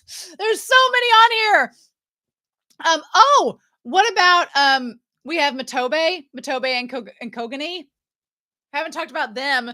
Matobe, that is one thing from Kuroko's basketball that I wish we had gotten. They were such a damn tease. They kept teasing us so hardcore that Matobe was going to speak. They kept teasing it. They kept teasing it so hard, and it never happened. They were just like, oh, they're like, Matobe, do you have anything to say? And it'd be like, and then nothing. I love Matobe and Kogani though. I love that Kogani is the only one that knows what he's saying and is like his translator. I love it. What's in Matobe's locker? Exactly. What's in there? Matobe has all these secrets. He doesn't even have a lot of hair to hide the secrets. But what are they? This mangaka is all about making us question what is up with Matobe. And I'm like, oh, how dare. I love Matobe though. He's one of my favorite side characters. And Kogane, I love the fact that Kogane got not only his own like side arc in the final season, which I really loved, but got lots of shipping moments with Matobe. It was really, really cute. What have here? The nonverbal communication. I agree, Kaylin. The nonverbal communication with Kogane is so, so sweet. I love it. Matobe and Kogane are probably one of the few ships that I don't ship them with other characters. I guess they would be the OTP. Right? I guess if we do have an OTP in Kuroko's basketball, for me, it is probably Matobe and Kogani. Because even with the main characters, while I want to ship them with certain people, I can see the argument for other ships. Whereas with Matobe and Kogane, I don't see the argument. I can't see anybody arguing them with anybody else. We found our OTP. Good. So then we have like Furihara, which I know we've shipped with Agashi. We shipped Furihara with other characters, Kawahara, Fukuda. I feel like there's so many of like Seirin's second years that the mangaka was just like, here they are. Do what you want with them. Yes. And ironically, the same with Imayoshi and Hanamiya. Would we call... Okay, here's the thing. We would call Kogane and Matobe an OTP, a one true pairing. We would call Imayoshi and Hanamiya a one toxic pairing. they're a different type of OTP than the OTP of Matobe and Kogane. Yes, they're a one toxic pairing. Yes. I love it. Freaking love it. I'm here for it. I want my one toxic pairing. Every series deserves it. What do we think about Jason Silver and Nash Gold? I know a lot of people were shipping like Nash Gold with Akashi, which I think is absolutely hilarious in the final movie. I freaking love the concept of Nash and Akashi being the two characters with emperor eyes, the bastards. Jason Silver sounds like a spy movie name, and I will never be over it. Oh, Kagami and Akashi. Man, that's too much red. Too much red. I honestly, though, as far as the dynamic goes, I do think there's a lot of potential with Kagami and Akashi. What I do think that you could look at it as, Geen, to go with your point there. I know there's been a lot of people do like the alternate universe of what if Kagami had been on the Generation of Miracles. If Kagami had been on the Generation of Miracles back in middle school, it's that meme of here's the story. Here's the story of if Kagami had been on the Generation of Miracles middle school team.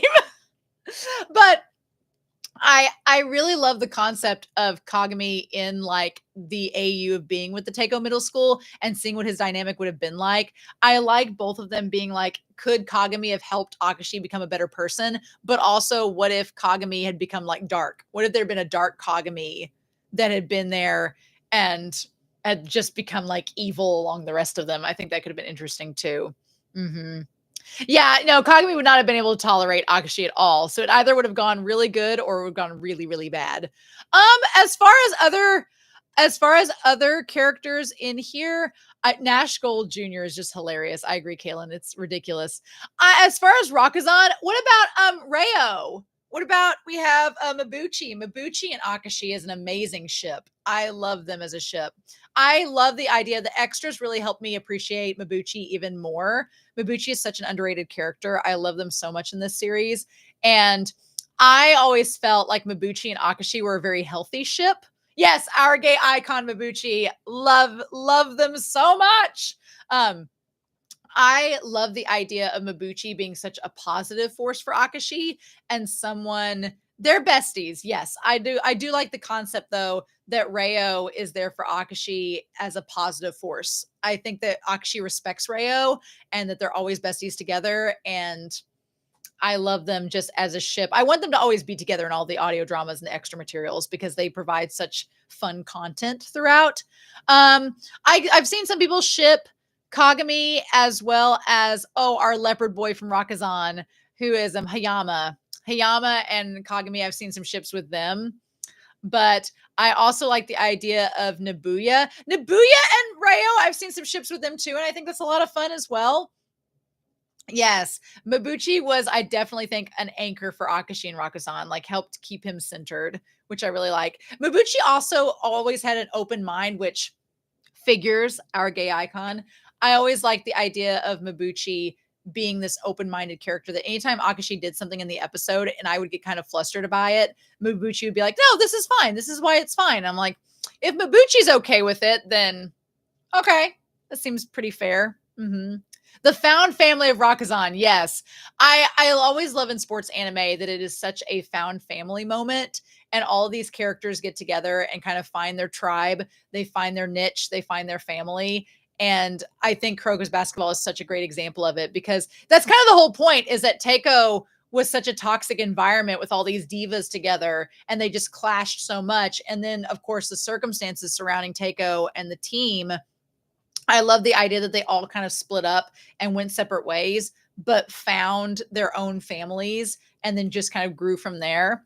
Kaylin V, wait. What about Akashi and Mayuzumi? Oh my gosh! Oh, of course Mayuzumi's forgotten. Of course we forget about him. Of course we do. He just faded into the background. He was just transparent. He just slowly disappeared. Oh no. Oh, Chihiro. Oh, Mayuzumi. Oh, I feel so bad that I forgot about him. But that seems part of the course. That seems part of the course, actually. Yeah. No, I honestly don't know how to feel about Akashi and Mayuzumi because it was one of these weird things where Mayuzumi was kind of targeted because he was like Kuroko and Akashi was like, you are going to be the upgraded version of Kuroko. And I always kind of felt kind of weird about it because it was one of those things where you just sit there going, okay, so Mayuzumi is like sloppy seconds after Kuroko. I was like, how would I feel about that if I was in Mayuzumi's shoes? But I think Mayuzumi, the weird thing is he's okay with it. So he kind of has a weird kink. And I definitely think you could ship him and Akashi. Absolutely.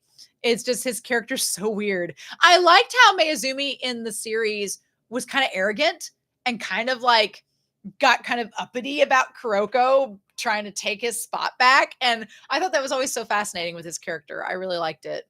So yeah, I can't believe I forgot Mayuzumi. Sad days. It's just because he just fades in the background. He's like that. He'll like that. Any other characters that we have as far as the shipping goes? I mean, we could ship all of these characters night and day. It's just there's so many. There are so many. If Akashi hadn't snapped out of it, their relationship would have turned toxic real fast. Yeah, I agree too. I think if Akashi hadn't kind of figured out what was going on and sorted himself out, I would have felt a lot bad. A furry hot at Akashi supremacy. You know what? These characters have such harems with one another.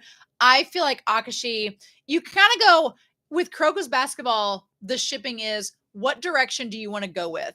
Do you want to make the character better as a person? Do you want the character to have comfort? Do you want the character to have angst?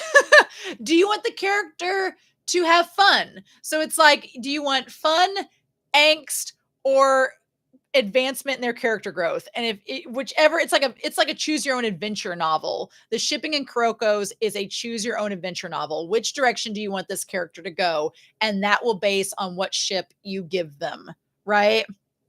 I think it felt weird because those types of ship, those two are tight roping over the toxic relationship.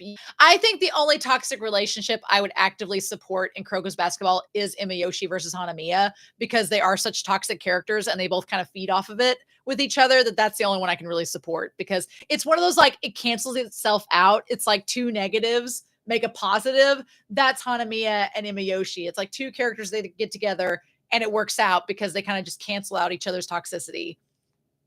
I guess that works out too, but I don't know. Are there any other supremacies with the ships, or at this point we've got like 25 minutes left of this live stream where we could talk about like questions, different things about the ships.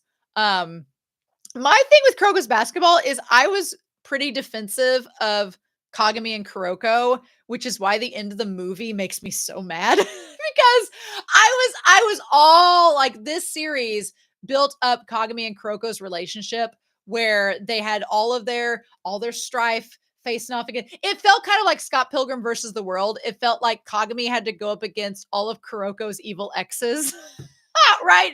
If you know about Scott Pilgrim versus the World, then it felt like Kagami was taking on all of Kuroko's evil exes as he went through the series. And Akashi was like Gideon Graves at the end, where he had to go to the final match, face off against Akashi, and finally have that last X out of the way. And then we built up to it, to the movie, and then the movie was like, what if they split up? And you're like, why would you do that? I would pay money to be in the writer's room when you've had like 5 years of this anime building up its fan base, and you're about to do the movie, and everybody in the writer's room, and the one writer comes out and says, hey, what if we took this ship that's like the anchor of an entire series and then broke it up? And the writer's room's like, well, the manga doesn't end that way, but okay. Like, no. Yeah. Was it the meme of them smashing out a window? Is that, I'm going to wait till the chat goes up so I can see what you're saying, Kaylin, about that. K and B as a shoujo. Is it not a shoujo? I think it could be, in a sense. The meme of them smashing. I wish the little heart on the chat is blocking out the rest of your chat, Kaylin. So I'm going to have to wait till it comes back up to see what it says. The meme of them smashing out. Are you talking about them like having sex against a window? I don't know. Ah! No, I actually had that happen one time. I was in a parking lot at a college and I like looked up into a dorm window and saw two people like having sex against a window. It was very traumatizing. I was like, why is this happening? I want to drive home. So, okay. Oh, here we go. Out the window, smashing them out the window. There we go. There we go. I feel Anime Annie that's exactly the point of the movie. They basically gave us all this fan service, but then they changed the manga to be like, well, this wasn't dramatic enough. So we just got to have some angst at the end but I'm like, but it's the last thing of the series. It's the end of the series. So I'm like, what are you doing? Why would you do that? Like, just, I guess to get us to read the manga, right? I guess to get us to go there. Honestly, I feel like the mangaka, anytime something like that happens, the mangaka supports it because they're thinking, well, this will get people to go read the manga if they want something different. I guess so, right? But I can't complain. Kuroko's basketball as a whole has been just a great blend of fan service as well as good storytelling, as well as sports action, as well as character development, as well as you know how smart this series is. And I was thinking about it this morning when I was looking at this. The mangaka really was intelligent with the rainbow themed because we're all, humans, we all have our favorite colors, right? When you're like, oh, what's your favorite color? Mine's green, mine's red, mine's purple. They like marketed the shit out of this to be like, okay, we know everybody has their favorite color. We're going to put a color with each basketball player. We're going to market that so that if you have a character that you like, it's merchandisable. You can get like colors to go together. It just works. It's so smart. And I thought it just makes it perfect, right? Okay, what does this chat say? Al Kaga supremacy without me deciding he'd go to America too. That's the thing as well. It's like when people are like, oh, well, Kuroko's going to become a teacher. He's not going to become a basketball player. I'm like, maybe not. But you know damn well that Kuroko's going to get that plane ticket, go to America and see Kagami and see Almine together, and they're going to have a threesome. You know it's going to happen. It's a matter of time, right? The manga are done so well for peak fan service. Yes, every issue. Again, Kuroko's basketball, I think will go down for me as one of the best marketed series I've ever seen. Like it's like Hello Kitty level of marketing and merchandising. It's just incredible. I love it. It's so good. So good. So yeah, I want to know, we got 20 minutes of this chat left. Questions you all have about shipping, about Kuroko's basketball, about the series as a whole, about your favorite moments. I want to kind of draw from the chat. If you all have anything to say about it, about how it goes. My coffee is running low. But yeah, I was looking at this shipping chart. I'm like, there's just so many characters we can ship with so many others. What about Wakamatsu? I don't know if we got Wakamatsu like with a specific character. Some people ship Wakamatsu with Sakurai, but I don't know if I go with that. I don't know if Wakamatsu has somebody that I necessarily ship him with out of all the characters.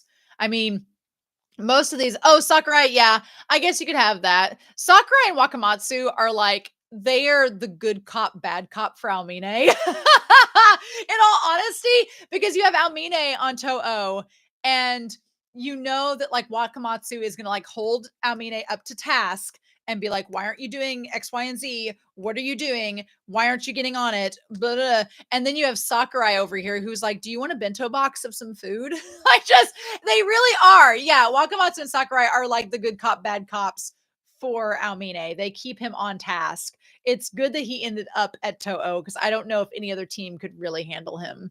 And they do. They managed to do it. My favorite parts are the audio drama because they're so written so well and in character and they add so much. Yes, I agree. Like I said, Kaylin, I was so afraid with all of the character songs and all the audio drama that it was going to be a lot of filler and fluff, or it was going to be like just a remix of the anime or stuff we've already seen. And I was like, am I going to waste my time reading these and watching them? But no, they were just all of this extra material that added so much to the characters. They were so much fun and they just fueled the shipping so much. I was like, I felt like a fangirl in Japan getting the audio drama and listening and being like, oh my gosh, are you guys hearing this? And so I was absolutely on board with them. I totally agree. I love them so much. I wish they were animated. I wish that we had OVAs of some of these audio dramas. They wouldn't have to do much. They would just have to take the audio drama and animate and just put the voices over it. That's all they'd have to do. They wouldn't have to call any of the voice actors into the studio. They've already got the material. I feel like it needs to happen, right? I'll be happy. Almine and Kagami are too alpha and dominant for them to be in a lone ship. They have to be a threesome. Yes, that is so true. If we're going to get into some Omegaverse stuff, yeah, Almine and Kagami are both alphas for sure. They would need to have Kuroko in the middle. They need to have that Kuroko sandwich and have your red and blue bread out on the side. It's like it's 4th of July Oreo. And oh yeah, the alpha omega possibilities, the omega verse possibilities with Kuroko's basketball, you could go wild. You could just go absolutely wild. It's, you know what? It's 4th of July weekend. We have Kuroko, Amine, and Kagami. There, you know, get some Nash Gold up in there. Go hog wild. Yes. I do want to say one thing that still bugs me about the movie, and there are two things about the movie that do bug me a little bit. One is the fact that they changed up Kisei's look ever so slightly because Nash Gold looks a lot like Kisei. So in the manga and in the anime movie, their looks are somewhat similar, but they've made Kisei look a little different. And this was in the anniversary of the official art that came out for Kuroko's basketball. What has the mangaka, what has Fujimaka done with Midorima's hairline? Have you all seen this? I know it's a little nitpick, but Midorima's hairline in his 3rd year, what did they do to him? And I guess it's in his 2nd year. What did they do to our poor boy?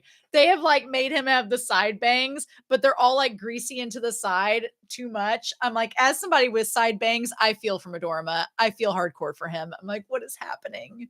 Anime Annie, you mentioned the what if AUs for if Kagami had gone to Teiko. Are there any Generation of Miracles teams you would like to see an AU where Kagami had joined them instead of Seirin? Oh, I definitely think Yosen.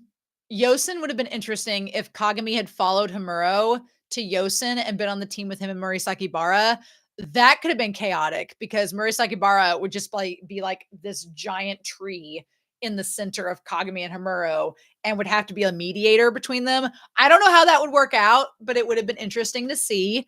I would have thought, I think it'd be interesting to see if, like, I'm trying to think if somebody had gone to Midorima's team, like Kagami showing up in Midorima's team would have been interesting. I like this idea of Kagami just goes, all the AUs are Kagami on the other basketball teams. Like if Kagami had just joined every other team, what would that be like? I think that the mangaka could do a whole like one-shot series of here's what would happen if Kagami went to Toho. Here's what would happen if Kagami went to Shitoku. That would have been insane. I would have been living for it. Be happy. The alpha times alpha dynamics, though. Since we're going to fix now, I have to mention the fic where they made Kagami even more done with everybody's BS by making him. Oh no, he's a guide pro basketball player. That's interesting. Okay, that's interesting. The hair. Midorima's hair in the movie is a travesty. And they cut off Mabuchi's. How dare they? I'm still not over that either, Anime Annie. Them cutting Mabuchi's hair in the manga and anime for the movie. Why? His beautiful locks, the locks of hair from Mabuchi was so beautiful. Why would you do that? No. Like, why? She looks so good.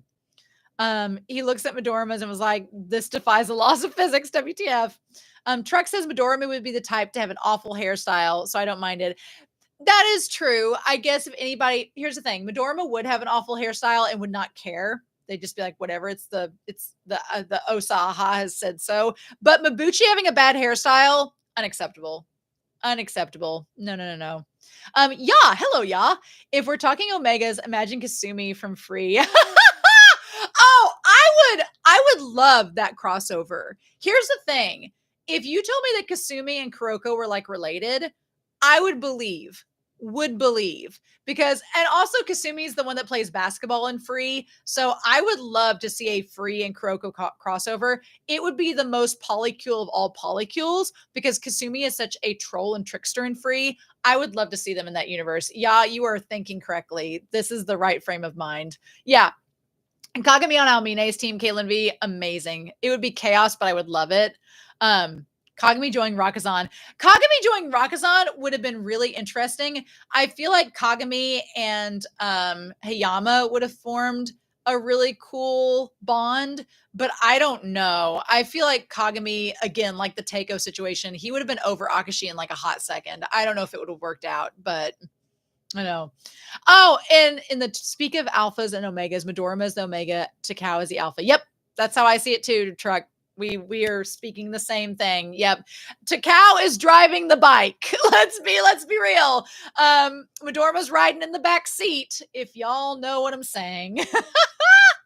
There's a crossover Kageyama, Kuroko, and Takao. are cousins. I could see it.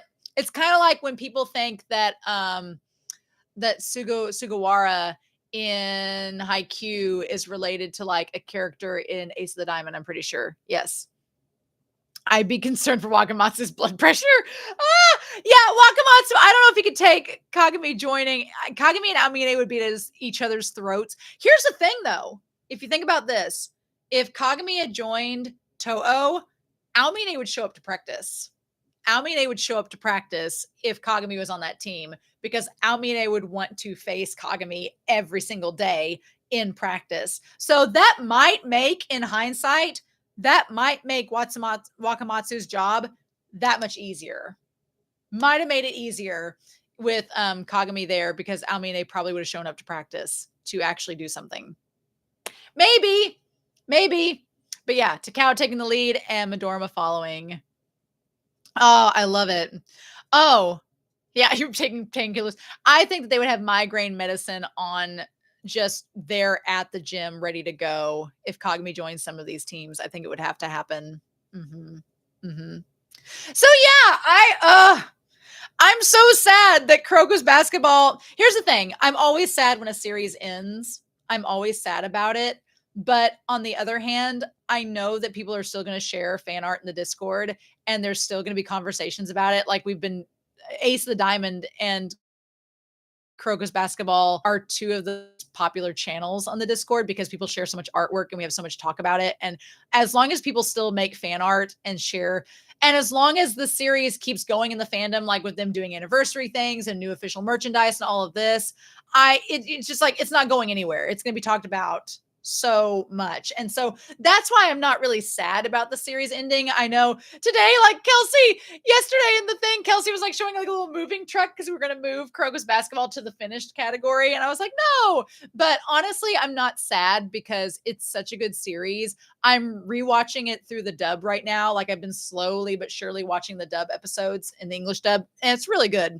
I like Kuroko's basketball's dub a lot. So I don't feel that bad about it ending, but I definitely wanted to have a live stream to talk about this series because I wanted to just like get all of that out of my system. And I tried to find a character tier for the ships, but here's the part that was awful was I tried to go in like tier generator to find like a character tier ship, but the problem was either they didn't have all of the ships, like the document that Anime Annie sent in the Discord, or they were pictures from the manga and the characters all started to kind of look together. Like the one guy that is Kuroko's friend from middle school, he looks like Kagami so much that the pictures of him in the shipping thing, I was like, is that Kagami or is that the other guy? And it was just, yeah, I was like, him, Kuroko has a type. Kuroko has a major type. Right? How did we forget him? Right? Yes, Ogiwara. He does look like Kagami in the manga form. I love Ogiwara so much, but there are just so many good characters in Kuroko's basketball. But yeah, Ogiwara looks so much like Kagami in the manga. It's not even funny. I'm like, Kuroko has a type that he likes and he sticks with it, right? He knows what he's into. That's exactly right. It's so true. Yes. Oh my God. So I've got a little, yeah, Kuroko knows what he likes. And that is the one thing I like about Kuroko as a character. And what I was a little bit concerned about when we started the series was Kuroko came across as so quiet and shy. I was like, is he going to be like an engaging character? He is a little gremlin. He is like Mafiu from Given. Kuroko and Mafiu from Given are like, they are two peas in a pod. They both look like they're shy and quiet, but underneath that surface, underneath that veneer of just little innocence, there is this little gremlin that is like bursting forth with like flames and fire. And I really love how sassy Kuroko became, how no nonsense Kuroko became. And when we saw him get angry in the series, he was angry. And I was like, yes, here for it. Sassy Kuroko is my favorite when he's having none of it. There's like some of the panels from the manga I loved so much because Kuroko like would have these big expressive eyes and would just be so pissed. And I'm like, yes, show us your sassy side, Aquarius boy. Yes. People miss out on Kuroko's bratty side. The moments. Oh yeah, that's the reason why I love Kagami and Kuroko as a ship so much is because Kuroko does not give Kagami any slack. They hold each other up to a standard. and I loved it. He thrives in chaos, but he's good at hiding it. Yes. Kuroko with Midorima reminds me of Mafi with Hiragi. Yes, absolutely. Although Hiragi and Midorima are so different, I definitely think that Kuroko's able to like just poke at Midorima just enough, and Midorima's like, and what makes it worse for Midorima is that he can't go from, it's like, oh my God, Anime Annie, you cracked the code. Like Kagami, Midorima, and Kuroko are like Hiragi, Ueniyama, and Mafiu. They are such a comparison because you have Midorima, if he gets flustered at Kuroko being sassy, he can't turn around to Kagami because then there's Kagami. And Ueniyama and Kagami are so similar. I feel like Ko and Fujimaki, they chit-chatted. They know exactly what they're doing. Kagami can't escape. All of the Generation of Miracles are insane. Can you imagine the wedding? No matter who Kagami is getting married to, can you imagine the wedding? The best men. It's just, yes. The relationships are perfect. I do also love, like Geen, like you said, Kuroko starts out as this innocent little bean, and you're just like, oh, he's so cute. And then as the series goes on, you're like, you are a little shit stir, sir. You're a chaos stir. You bring the chaos with you. Oh my God. It's so funny because Kuroko is an Aquarius, and my best friend is an Aquarius. And I joke with my best friend all the time. I'm like, you are a chaos magnet. My friend, we'll just be sitting at a restaurant and someone crazy will come by and start this conversation up, and it'll be this big experience. And I'm like, how do these people find you? And she's like, I'm a magnet for chaos. And so I'm like, Kuroko is the same way. I'm like, yes, I think that's why I like him so much. I'm like, you're a magnet for the crazies in the best way, shape, or form. Anime Annie says Kagami would have to go through so many hoops to marry any of them. Haha, he'd have to go through hoops. Boom-ch. If it was Kuroko, he'd be right alongside his groomsmen driving Kagami up a wall. Yes. Could you imagine the bachelor party? Could you imagine the stag party? It'd be an amazing time. Kaylin V says, one thing I really love is that these giant dudes are still high schoolers, but they actually act like it. Yes. I was going to point out in this book, the Anime Annie got me, when we actually get to like the middle school files with them, one thing I really loved was that when they're shown in middle school, they look like babies. They actually look like little middle school babies. That is the one thing I love about Kuroko's basketball, is it shows them being like actual kids. Like, look at this shit. Look at how little Aomine and Kuroko and Akashi look. They look tiny. Kuroko looks like a literal middle school baby bean. He's so cute. It's ridiculous. It's so adorable. I do also love this shot of them all at the shrine, and Midorima, I don't know if y'all can see it, but Midorima is really pissed because his fortune is really bad. I love little details like that. Also, this is based off of the extra. This is what I'm talking about. This is why I love Kuroko's basketball's extras so much, because a lot of these are based off of the audio dramas. Like this one here is based off of the one where they go to the fireworks festival, and Midorima looks like ticked off at Murasaki Bara, but it's because Murasaki Bara was really good at all the games and won all the prizes, and Midorima was mad because he couldn't get his lucky item. So like all of these connecting back to the extra materials, they're so good. And I'm like, I don't know any other series where the audio dramas and the extras would connect back to all of these as well as these do. Like these are just, it makes it so much better, and I love it. I still have to get out my Vorpal Swords poster at some point and hang it up. That needs to happen at some point. Yes, and Murasaki Bara kept giving the prizes to Muro. Exactly. And I do like anytime Midorima like pushes his glasses up on his face. Love it. Love it so much. And then Takau's like, what? I just love, how could you not? How could you not love Kagami and Kuroko? Right? Also, I want to point out, like, Kagami with his abs, his like massive abs shot there. I feel like basketball players in sports anime, like what I do like about sports anime is they project like the body type differences between the different series. Like, for example, you have in basketball, they're just broad, like thick, broad men, but they're not like bulky, right? them six packs, but they're not like bulky. Whereas if you watch Free, their bodies are like lean and they have like the Dorito shaped body, or maybe I'm just thinking of Mako, but their body types are so different. And then you watch like Run with the Wind and they're runners, so they have a different body type as well. So I like that sports anime treats like the physical bodies all differently based on the sport that they're portraying, because I think that that's kind of cool. Like it's not this, everybody's like, oh, sports anime, it's just guys with abs. I'm like, but they're different kind of guys with abs.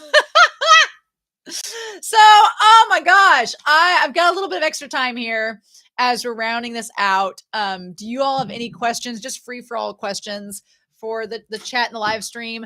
I'm going to put here, as so many of you are probably watching the series right now today, the next live stream is going to be on July 7th, which is next Sunday, July 7th. It's going to be later in the day, so it's 1 p.m. Central Standard Time. So I'm sorry, some of you will probably be asleep, but I want to give time for people to watch the movie, because it is going to be for Madoka Magica to talk about that business. I'll have many things to say about that series.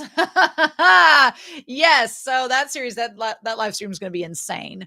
That live stream is going to be off the chain, as the kids would say. But it's going to be in the afternoon, talking about that series, because the movie will have aired by then, and hopefully it'll give people enough time to watch it. So yeah. Kuroko's basketball, Kalen V, has so many different body types and breaks the stereotypes. Yes, like Akashi is this big bad villain, but he's not like a giant tall monster like you would think so in basketball. Yeah, so I do agree with that. Like Kuroko's basketball had so many different body types and different types of characters and personalities. It made it the series so much more richer because of that. Kaze Suyo brought up the whole topic of physique being important for a sport. Yes, absolutely. Oh my gosh. I love it. Oh, save Cubase from Huckleberry. Yeah, Cubase's back up there on the thing now. Anime Annie, or not Anime Annie, sorry, Floor got me Madara from Natsume's Book of Friends. So now I have two side by side to like balance out like the shoulder devils and shoulder angels. But yeah, I'm so excited for next weekend. Next Sunday at 1 p.m. Central Standard Time is going to be the discussion of Madoka Magica, and it's going to be crazy. I'm so excited. Episode 12 is right now on YouTube, and the movie is on Patreon. So I'm so excited. It's going to be such a fun chat to talk about. So I cannot wait. And then the other one, the other chat I'll put up here, the other live stream for July will be July 21st at 9 a.m. Central Standard Time, and that is going to be about Psycho-Pass. So those two series, I'm finishing up Psycho-Pass and Madoka this month, so I'm going to do live streams on those, so they'll be a lot of fun. Yay. Oh, absolutely. Again, if you've not watched Natsume, I am loving that series. It's so great. I know Psycho-Pass's live stream is going to be so much fun. I'm so excited. The two live streams that we have left to go, I'm so excited about. There are two series that I dearly love, like Kuroko's basketball. They're going to be so much fun to talk about, and they're not as extensive as Kuroko's basketball, so I feel like we're going to be able to stay contained within them. Maybe we'll see. But anyway, I'm excited for that, but I hope you all enjoyed talking about Kuroko's with me. I'm so glad you all came on. That was so much fun. I love talking with you all. It's great. I don't blame you all. Watch as I bring out Whiteboard Coon. I mean, Whiteboard Coon, it currently has Scum Villain Self-Saving System notes on them that I have not transferred over to Conspiracy Board Sama, so I'm going to have to get that ready. Psycho-Pass is going to have all the ships too, for sure. So we'll just have to see. But thank you all so much for coming on here and talking with me. And thank you all so much for being awesome and supporting me on Patreon and YouTube.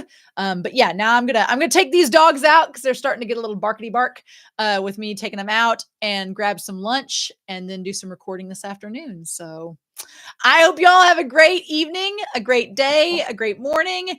And thank you all for talking with me about Kuroko's basketball. So yeah, I'll see you all in the Discord, and I'll see you all later. But thank you all, and sending all my love. So I'll talk to you all later. Thanks for having a fun time with me. And thank you all for all of your support and funness. So I'll talk to y'all in the Discord. All right. And remember the Skittles. Yes. Taste the rainbow, mother trucker. All right. See y'all. Have a good day. Bye.